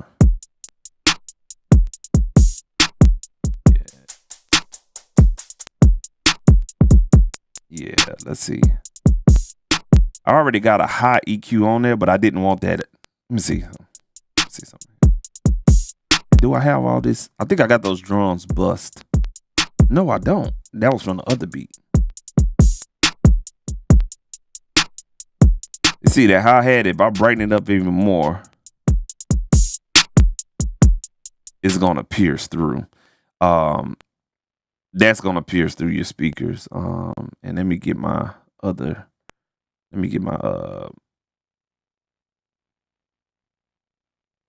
my headphone situation here. Space replicator. Oh, come on, man. There you go. Let's go ahead and save this mix while we at it. All right. So I go to the car profile, and I like the passenger seat and stuff like that. And how I check it is,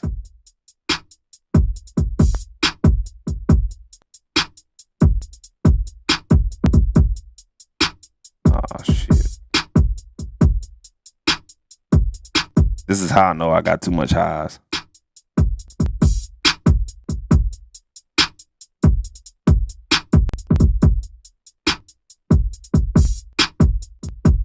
Should be good right there. And then I'll go to the club situation here, and I'll change it to main floor with the crowd.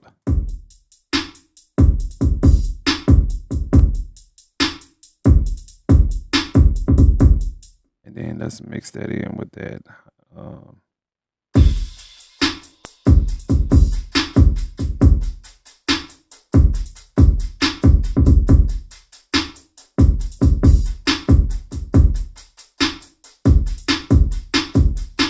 Get money, and we gon' get money. Not too fresh, get money. Had to bring that hi-hats down just a tad bit.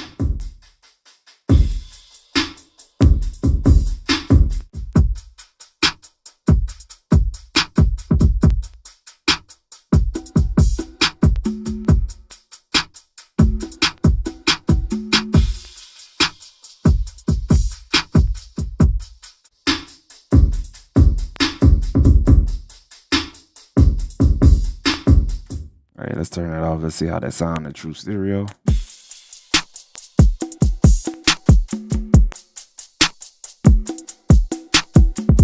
But we definitely need that reverb situation on there. So let's go ahead and add that on there.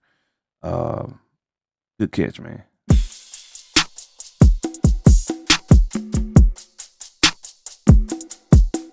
Actually, you know what? Never mind. We're gonna go ahead and bust those drums to a buzz here. So let's go ahead and do that real quick. Alrighty. Turn that bus down over here.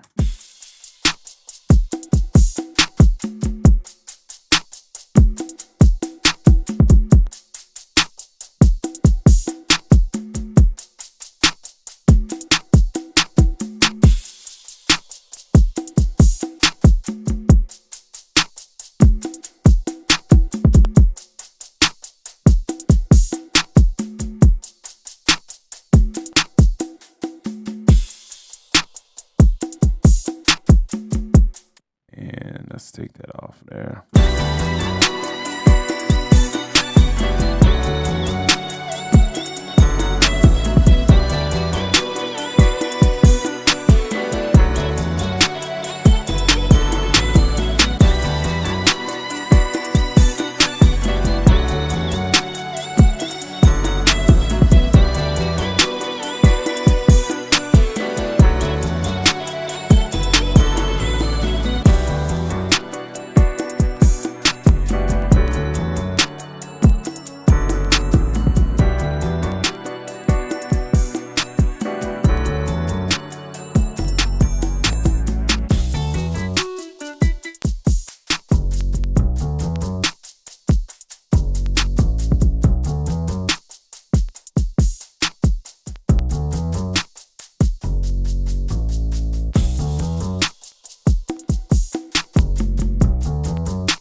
Take out some of that bass drum, man. It's overpowering the whole goddamn track.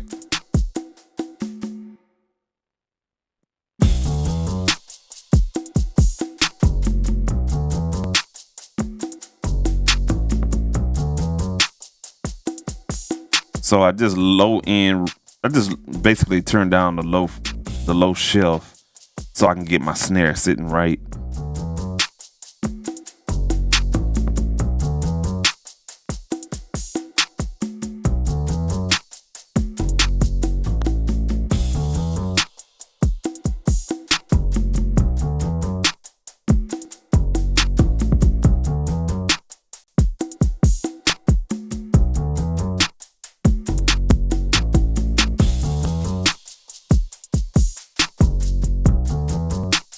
But that bass gotta turn down.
The guitar sucked ass. I don't even know what the fuck I used on that shit. I think that was one from Fabric Select.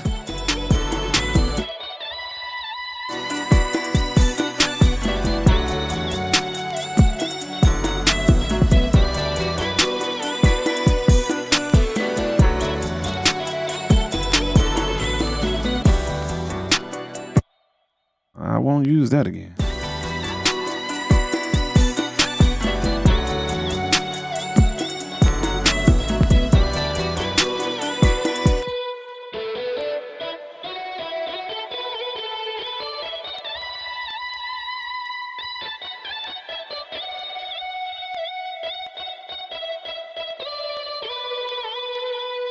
Oof.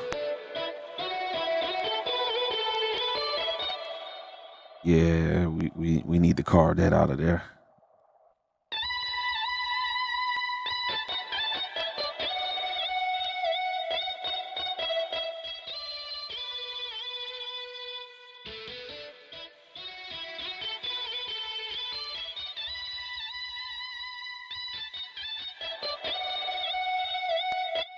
Yeah, we need to carve that out of there with the mix.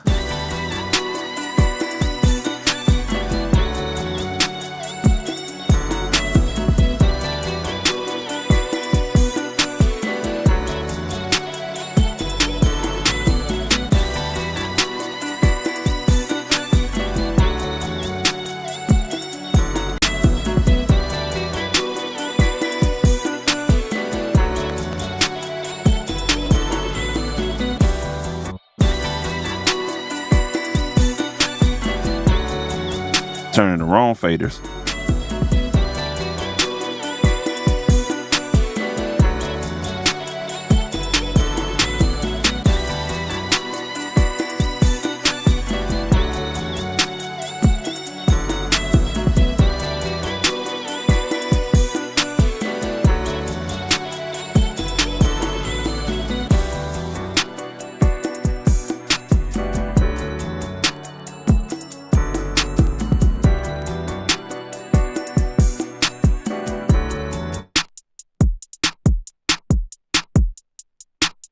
Snare, not snare.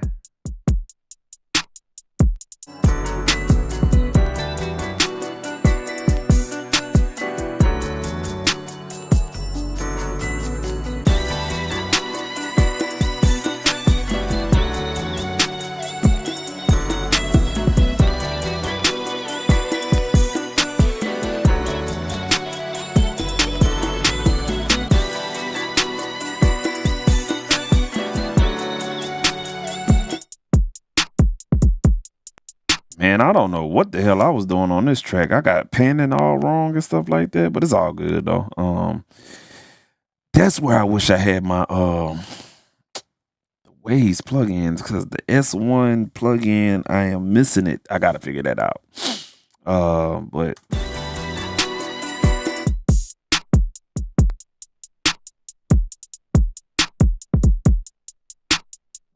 you know what? I know what I need to do. No, that doesn't have it on there either. Damn, bro. My utility plugins, they're all Waves, and I don't know what else I have in here that I can manipulate the stereo image. Son of a bitch. Motherfucker. Shit.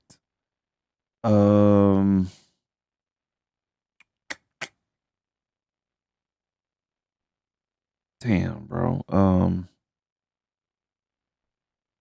I got one hope. I hope I have it. Let me see. Damn, I don't have it. Oh, it didn't read.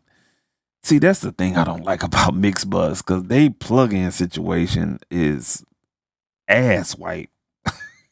Fuck. Oh man, damn, bro.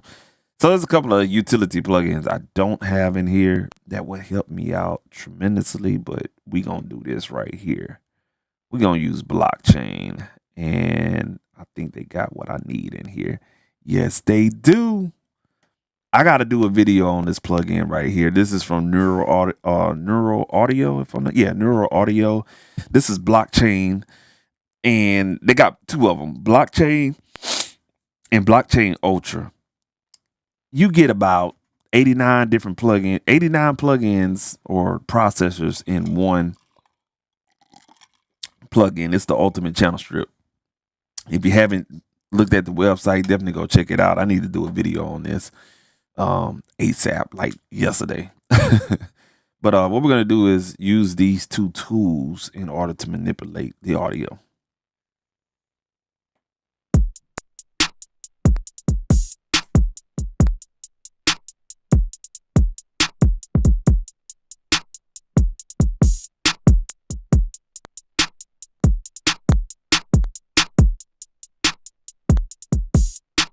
We really just need that one right there.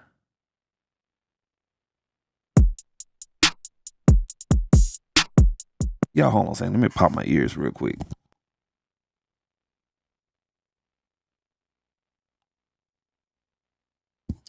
Yeah, let me take an ear break real quick. Let me see. Yeah, I can still talk. All right. Let my ears get some fresh air for a second without having a feedback. That is a I think all of these instruments came out of the MPC. I think I did this one on the XSE, if I'm not mistaken. And this was in the earlier days, so it had to be in. Yeah, this was done on the XSE, or whatnot. And I think I used all the instruments from the MPC on here, so that's probably why how it sounds. Some of the tracks, you know what I'm saying, they're not articulated right in the playing for as the samples is concerned. It sounds like a low quality instrument, if that makes any sense. So what I was trying to do, I could have did with VSTs, but I just used all stock instruments on this one. But yeah. But I'm not exactly sure what bass patch that was. Excuse me. Not exactly sure what bass patch that was that I used. I'm coming up on my 2-hour block. Let's go ahead and get through here.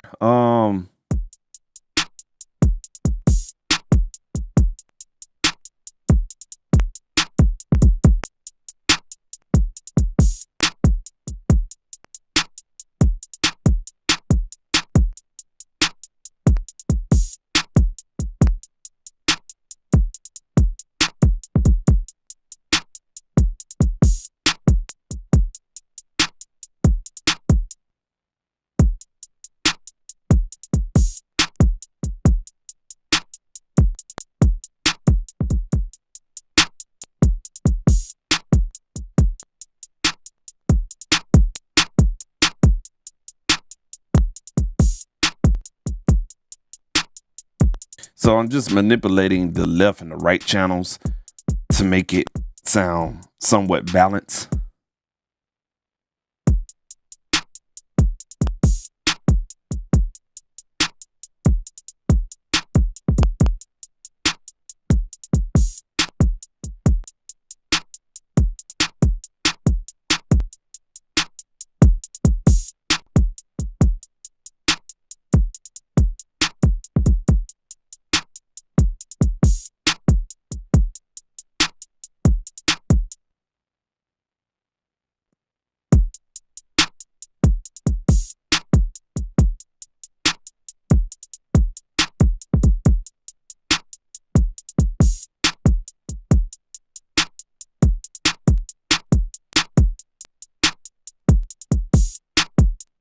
That should do it right there.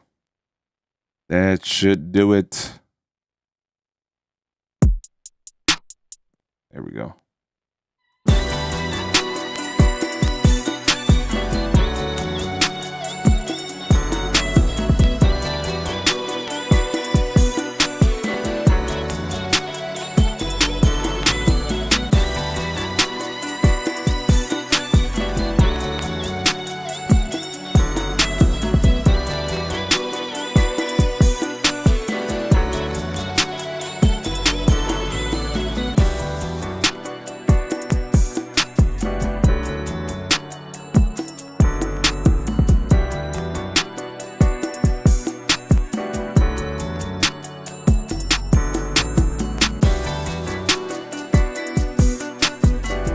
That goddamn hi-hat still fucking with me.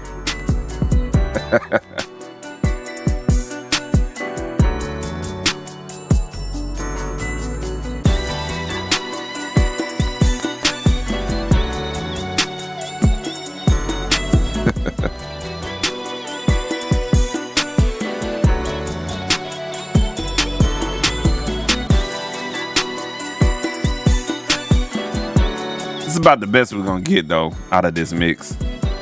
Cause I think I did the static mix on here earlier. I don't want to over mix it.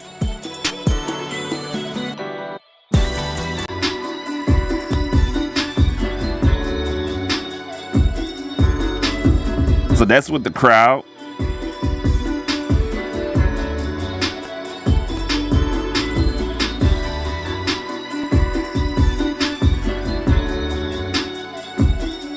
That electric guitar needs to come out a little bit.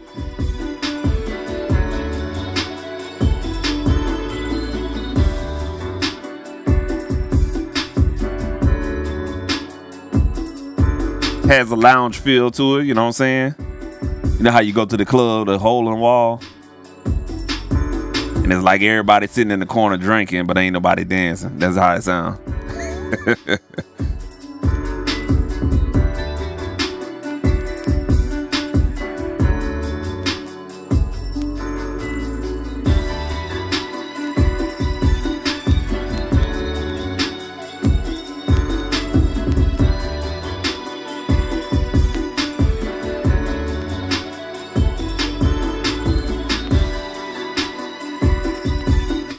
That sounds pretty good in that space right there. Let's check it in the car. Passenger side.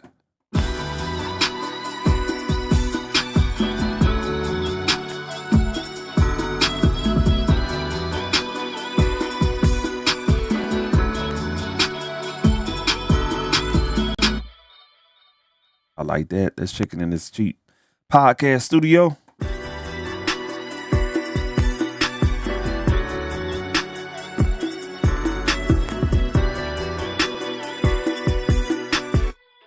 Okay, sounds pretty good. Let's check it in this studio. All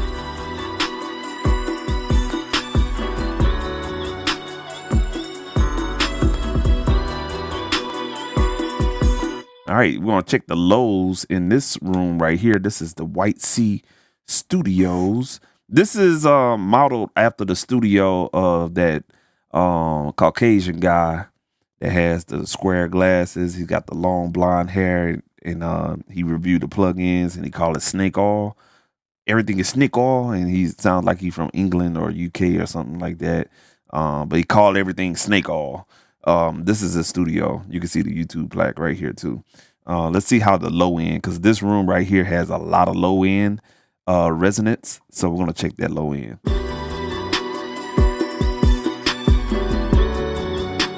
The bass can come up just a tad bit.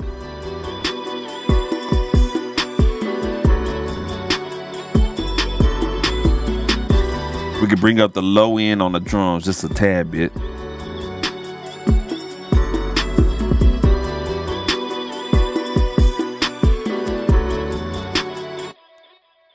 Those little small adjustments made a big difference, and we're gonna check it on the kitchen. Let's use a JBL speaker here.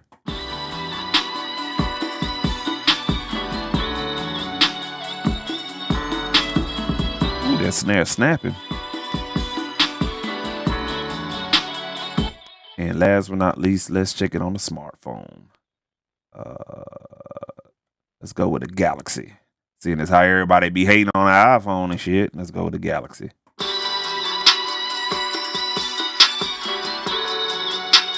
And let's check it on the iPhone.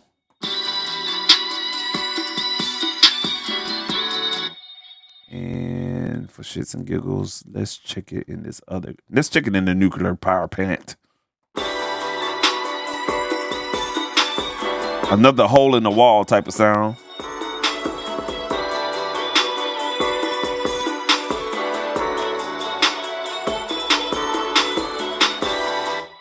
And let's check it in this club. Let's get it from a DJ perspective with the crowd.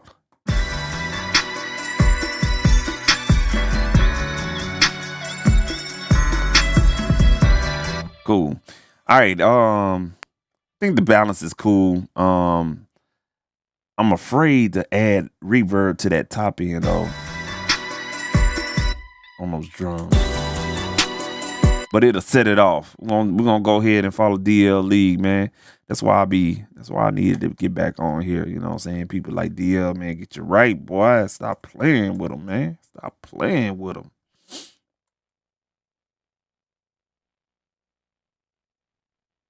And we're gonna use that same plugin that we used the last time, the R. And we're gonna call it a night. I was gonna run it through here, but we're running late on time. It's cool. Actually, the other track I did, the stems was good. So yeah, we were running through the hardware. It don't take long. It don't take long at all. Let's get this reverb right real quick. Stop running my mouth. Definitely don't need that. Get out of here.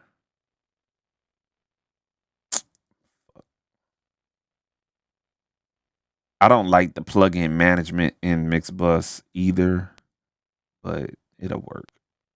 Something that you got to get used to.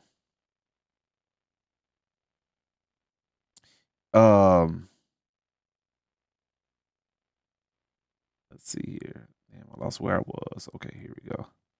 So to answer your question, DL, if you're still on, so it does pick up some VST instruments. So yes, to answer your question from earlier, yes. I haven't personally tried it. I hadn't had a really reason to try it, but it really does. Let's go ahead and turn this plugin off. And let's analyze the drums.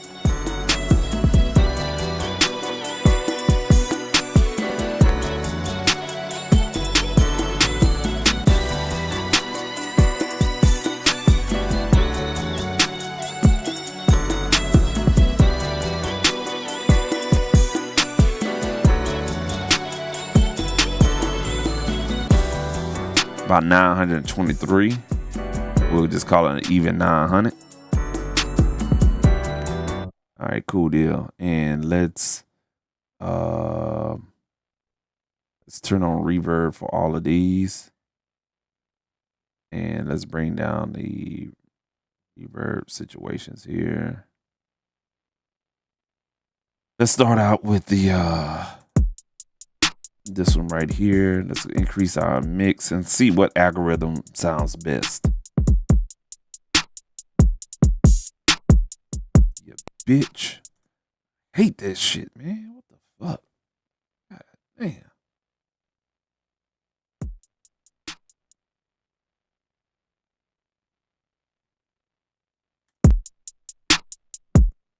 Oh, you gotta be fucking kidding me, man. Come on, bro. Y'all give me 1 second.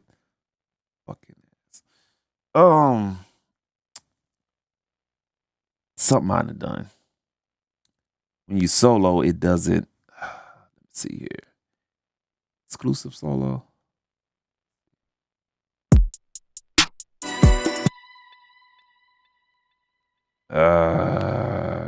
Yeah.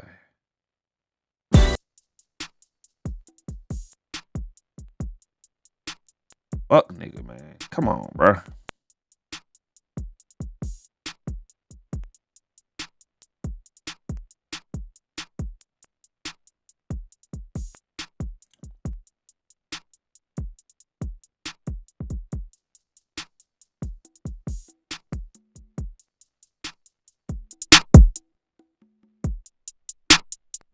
Oh, I'm tripping. Lord have mercy. Forgive me. The plugin was off. Ah.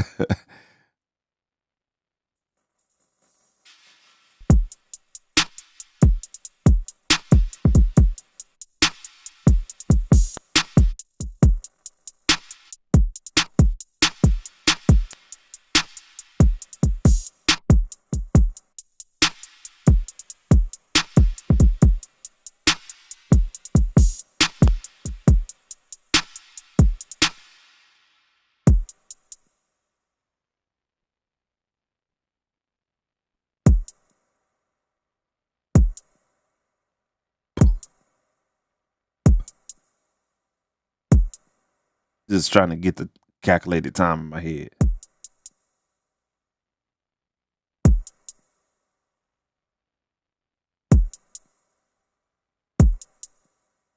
Yeah, there it goes.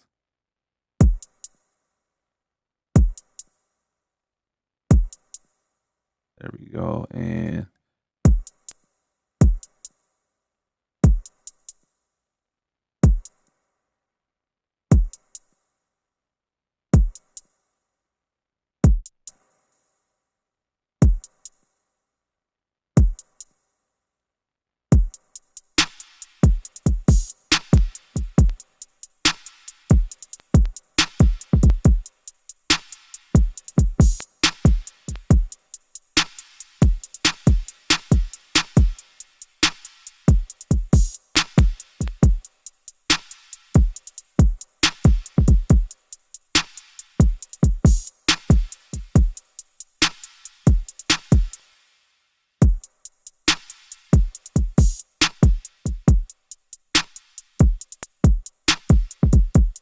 And as we was going to do before, let's go ahead and solo the reverb return track and roll off the highs going into the reverb.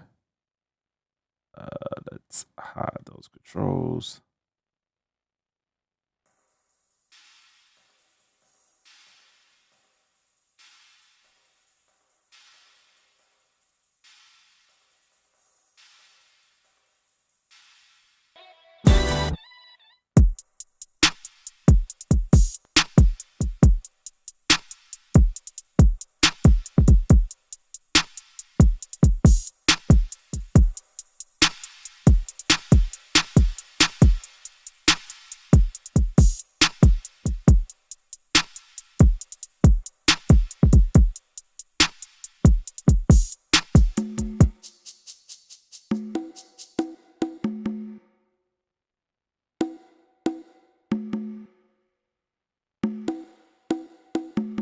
They don't need those.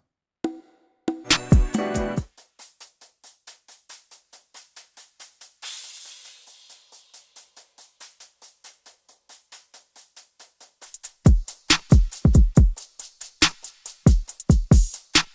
right, let's unsolo that and see how that sounds.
So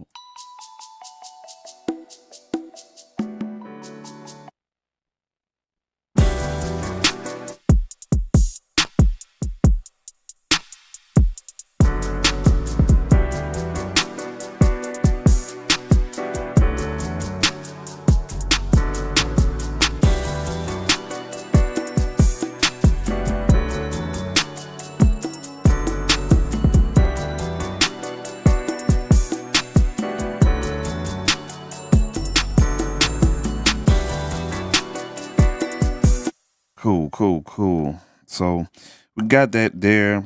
My ears probably getting tired too, but we got that there. And normally I would bus these drums to a drum bus which we already do.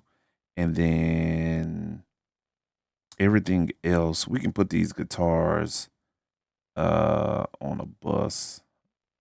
So let's send those to this bus here. We're gonna call that GTRs, and we're gonna turn that down, and let's make that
So when I bust those guitars, it kind of brought them out a little bit more in the stereo spectrum of things. So we just need to find out where this hollow body guitar is.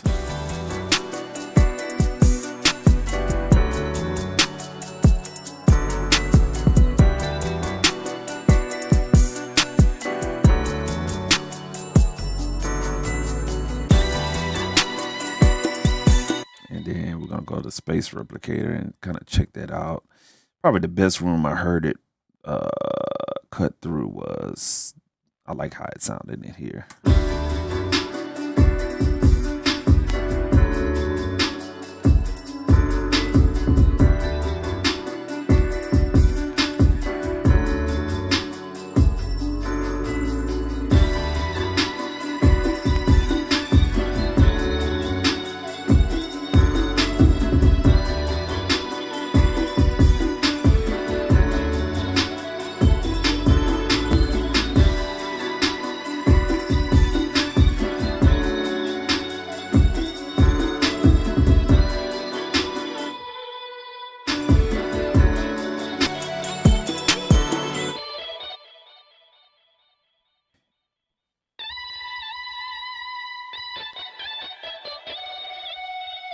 Yeah, that was just a bad selection of a guitar, but it is what it is.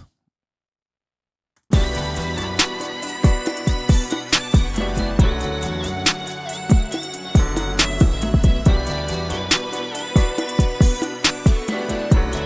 gonna go ahead and glue everything here. So again, we'll just use some type of glue type compressor. Thinking about the soft tube situation. Let's go ahead and save our track, and let's close this real quick. Go ahead and save our track here. Damn, which one I'm in? There we go. And yeah, bitch. Soft tube. Where you at, my boy? There we go. The buzz processor. We use some type of situation here. Shit. Oh, you fucking lying. Oh, there you go. I thought it was gonna crack up on you, boy. All right. Let's go ahead and yeah, let's go ahead and do what we got to do. Release there. Let's do a 2-to-1. Start off with a soft knee.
gonna try to get the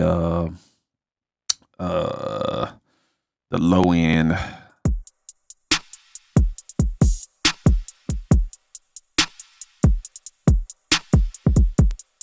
$240.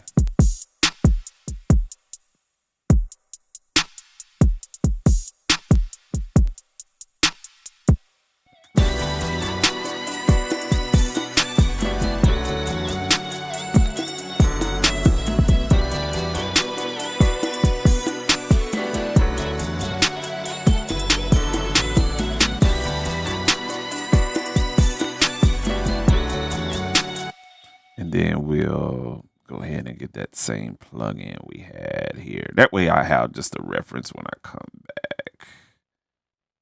Let's see here. Good God Almighty, they gotta do something about this, man.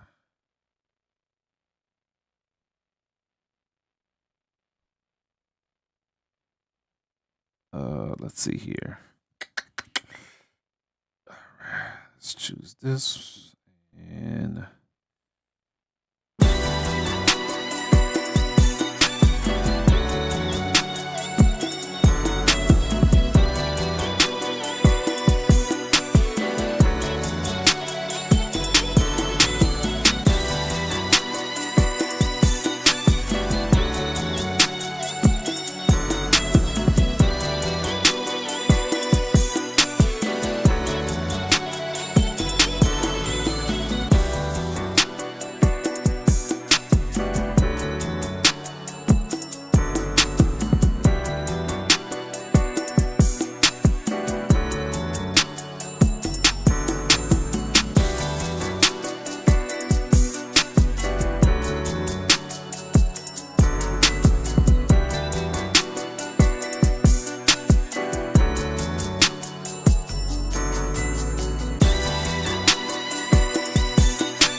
we're not even loud.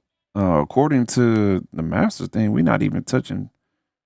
Oh shit. All right. So let's turn those processors off. Let's move those up before the fader and let's give it a little crank.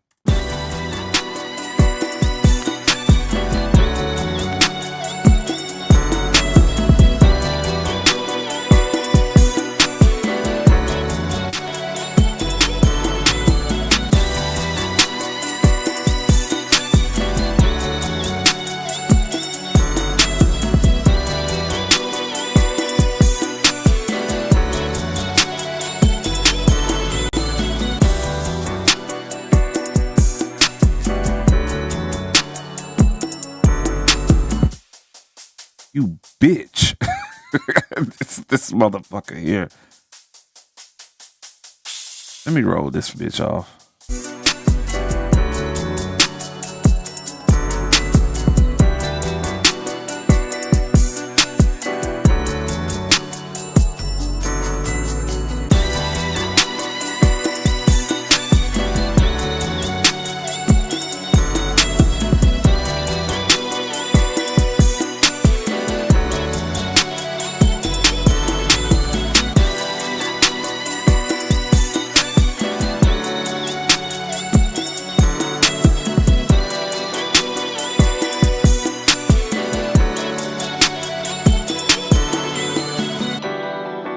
And it's something about this guitar is squealing at the high end.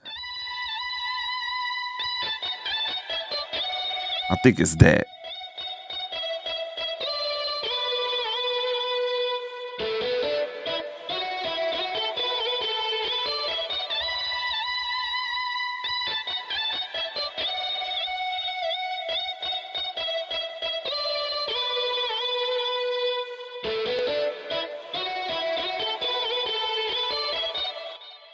I learned my lesson. Yeah, I won't be using that motherfucker no more. I gotta fix that. I gotta fix that. I thought I EQ'd it out, but god damn, bro. Shit. What two?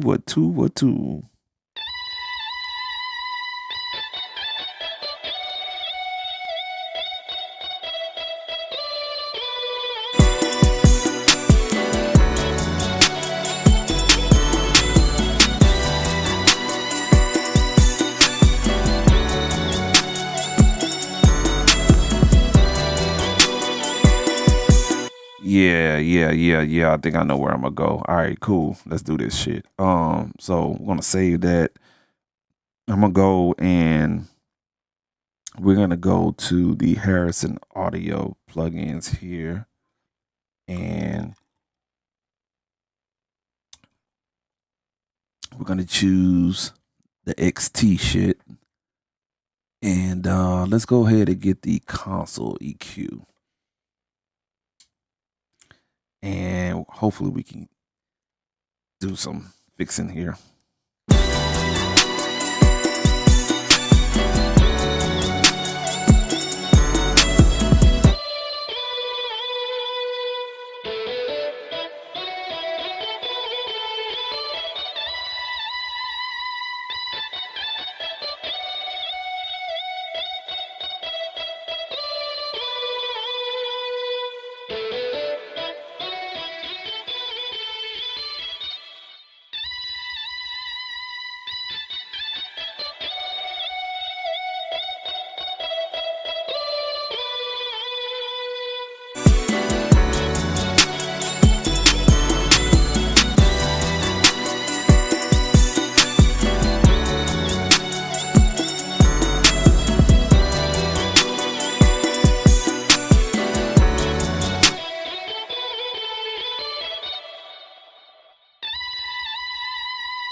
There it is. I found it.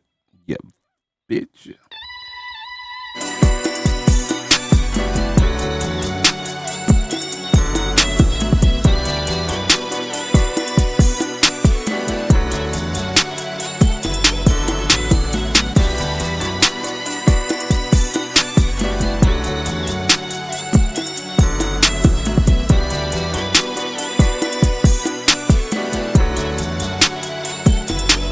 I'm gonna trim it up just a little bit.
Oh yeah, I'm about to shut it down to my boy. Good night, man. Appreciate you tuning in.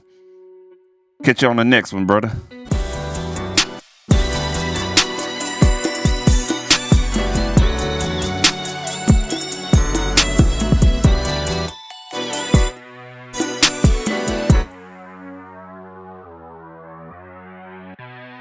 Just mixing some reverb in.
I think what needs to happen on this one is it needs a cab emulation. So let me do that, and I think that'll take that edge off, and we should be good from there. It needs some type of cab emulation. So let me see what I can use. Oh my goodness. Let's go with oh my god, I got so much shit. Let's first off let's save this bitch. And I'm gonna put a cab emulation on that one little situation right there. Let me go with the Lumas plug in here. And I think I can pull it off.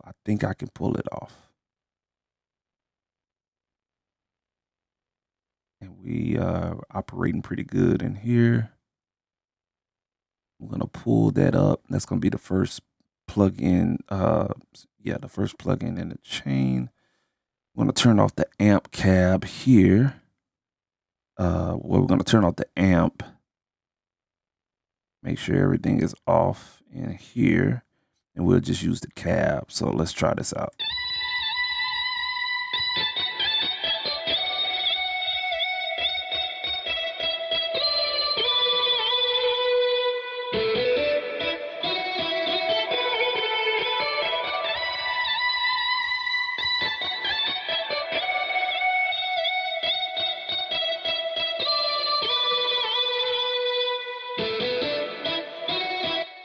And we can EQ this cab. So let's pull this bad boy out here. So that's a resonance at 974.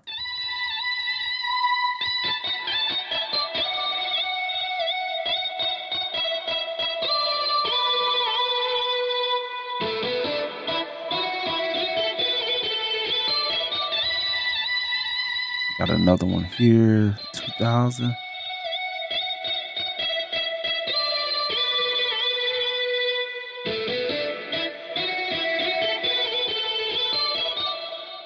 I'm determined to get this shit right. And one at 4,000.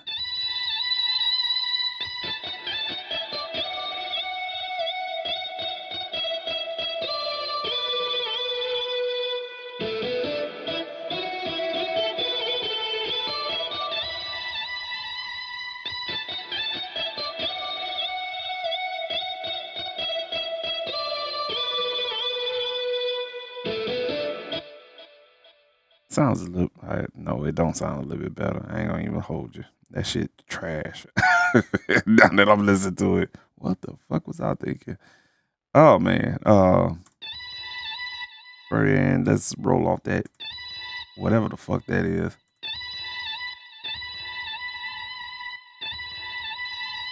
Oh my goodness.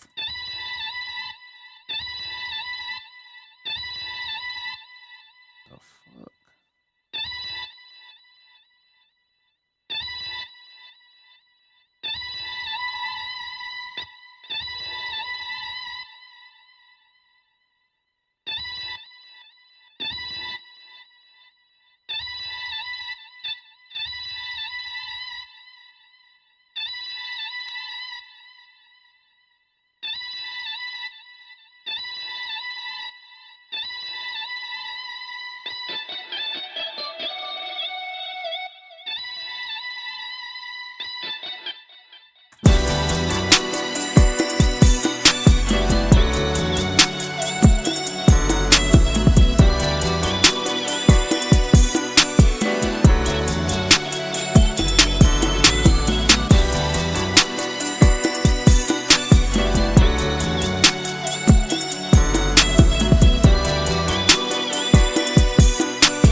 And let's bypass this shit.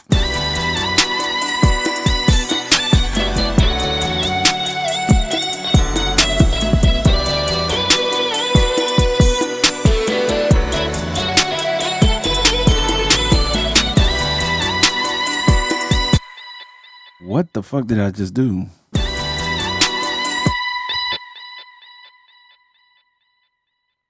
I don't know what I did. Oh, I turned the fader off. Tripping. Oof.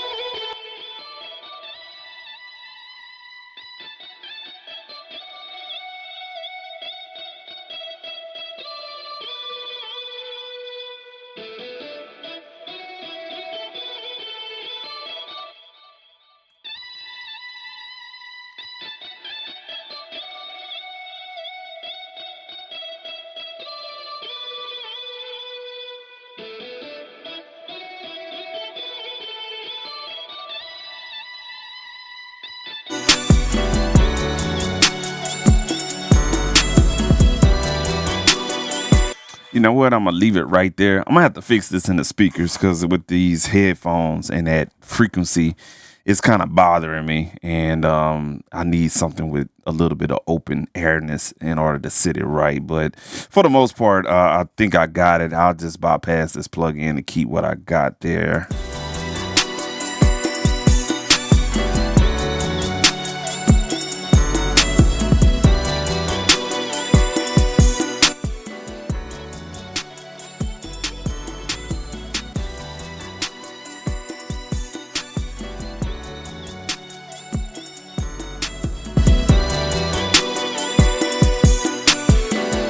Yeah, so we'll just let the beat ride out, man. Appreciate y'all tuning in. We'll come back another day, mix a couple of more like this. I think I got 2 more and I'll be done. I got a session that I want to mix, but I can't do it because the song is already out. So if I mix it, yeah, I ain't trying to get my YouTube channel shut down because I think they already got it out on DSPs, or the video is out on distribution. So I'm gonna have to leave it alone. Can't mix it online or streaming because they cracking down on other people's music and all that other stuff, man. But I appreciate y'all tuning in, and catch you on the next go round, man. Peace and blessings. Stay creative out there. If you like the video, go ahead and like it, and also subscribe to the channel for more content like this, man. Catch y'all later, man. Peace.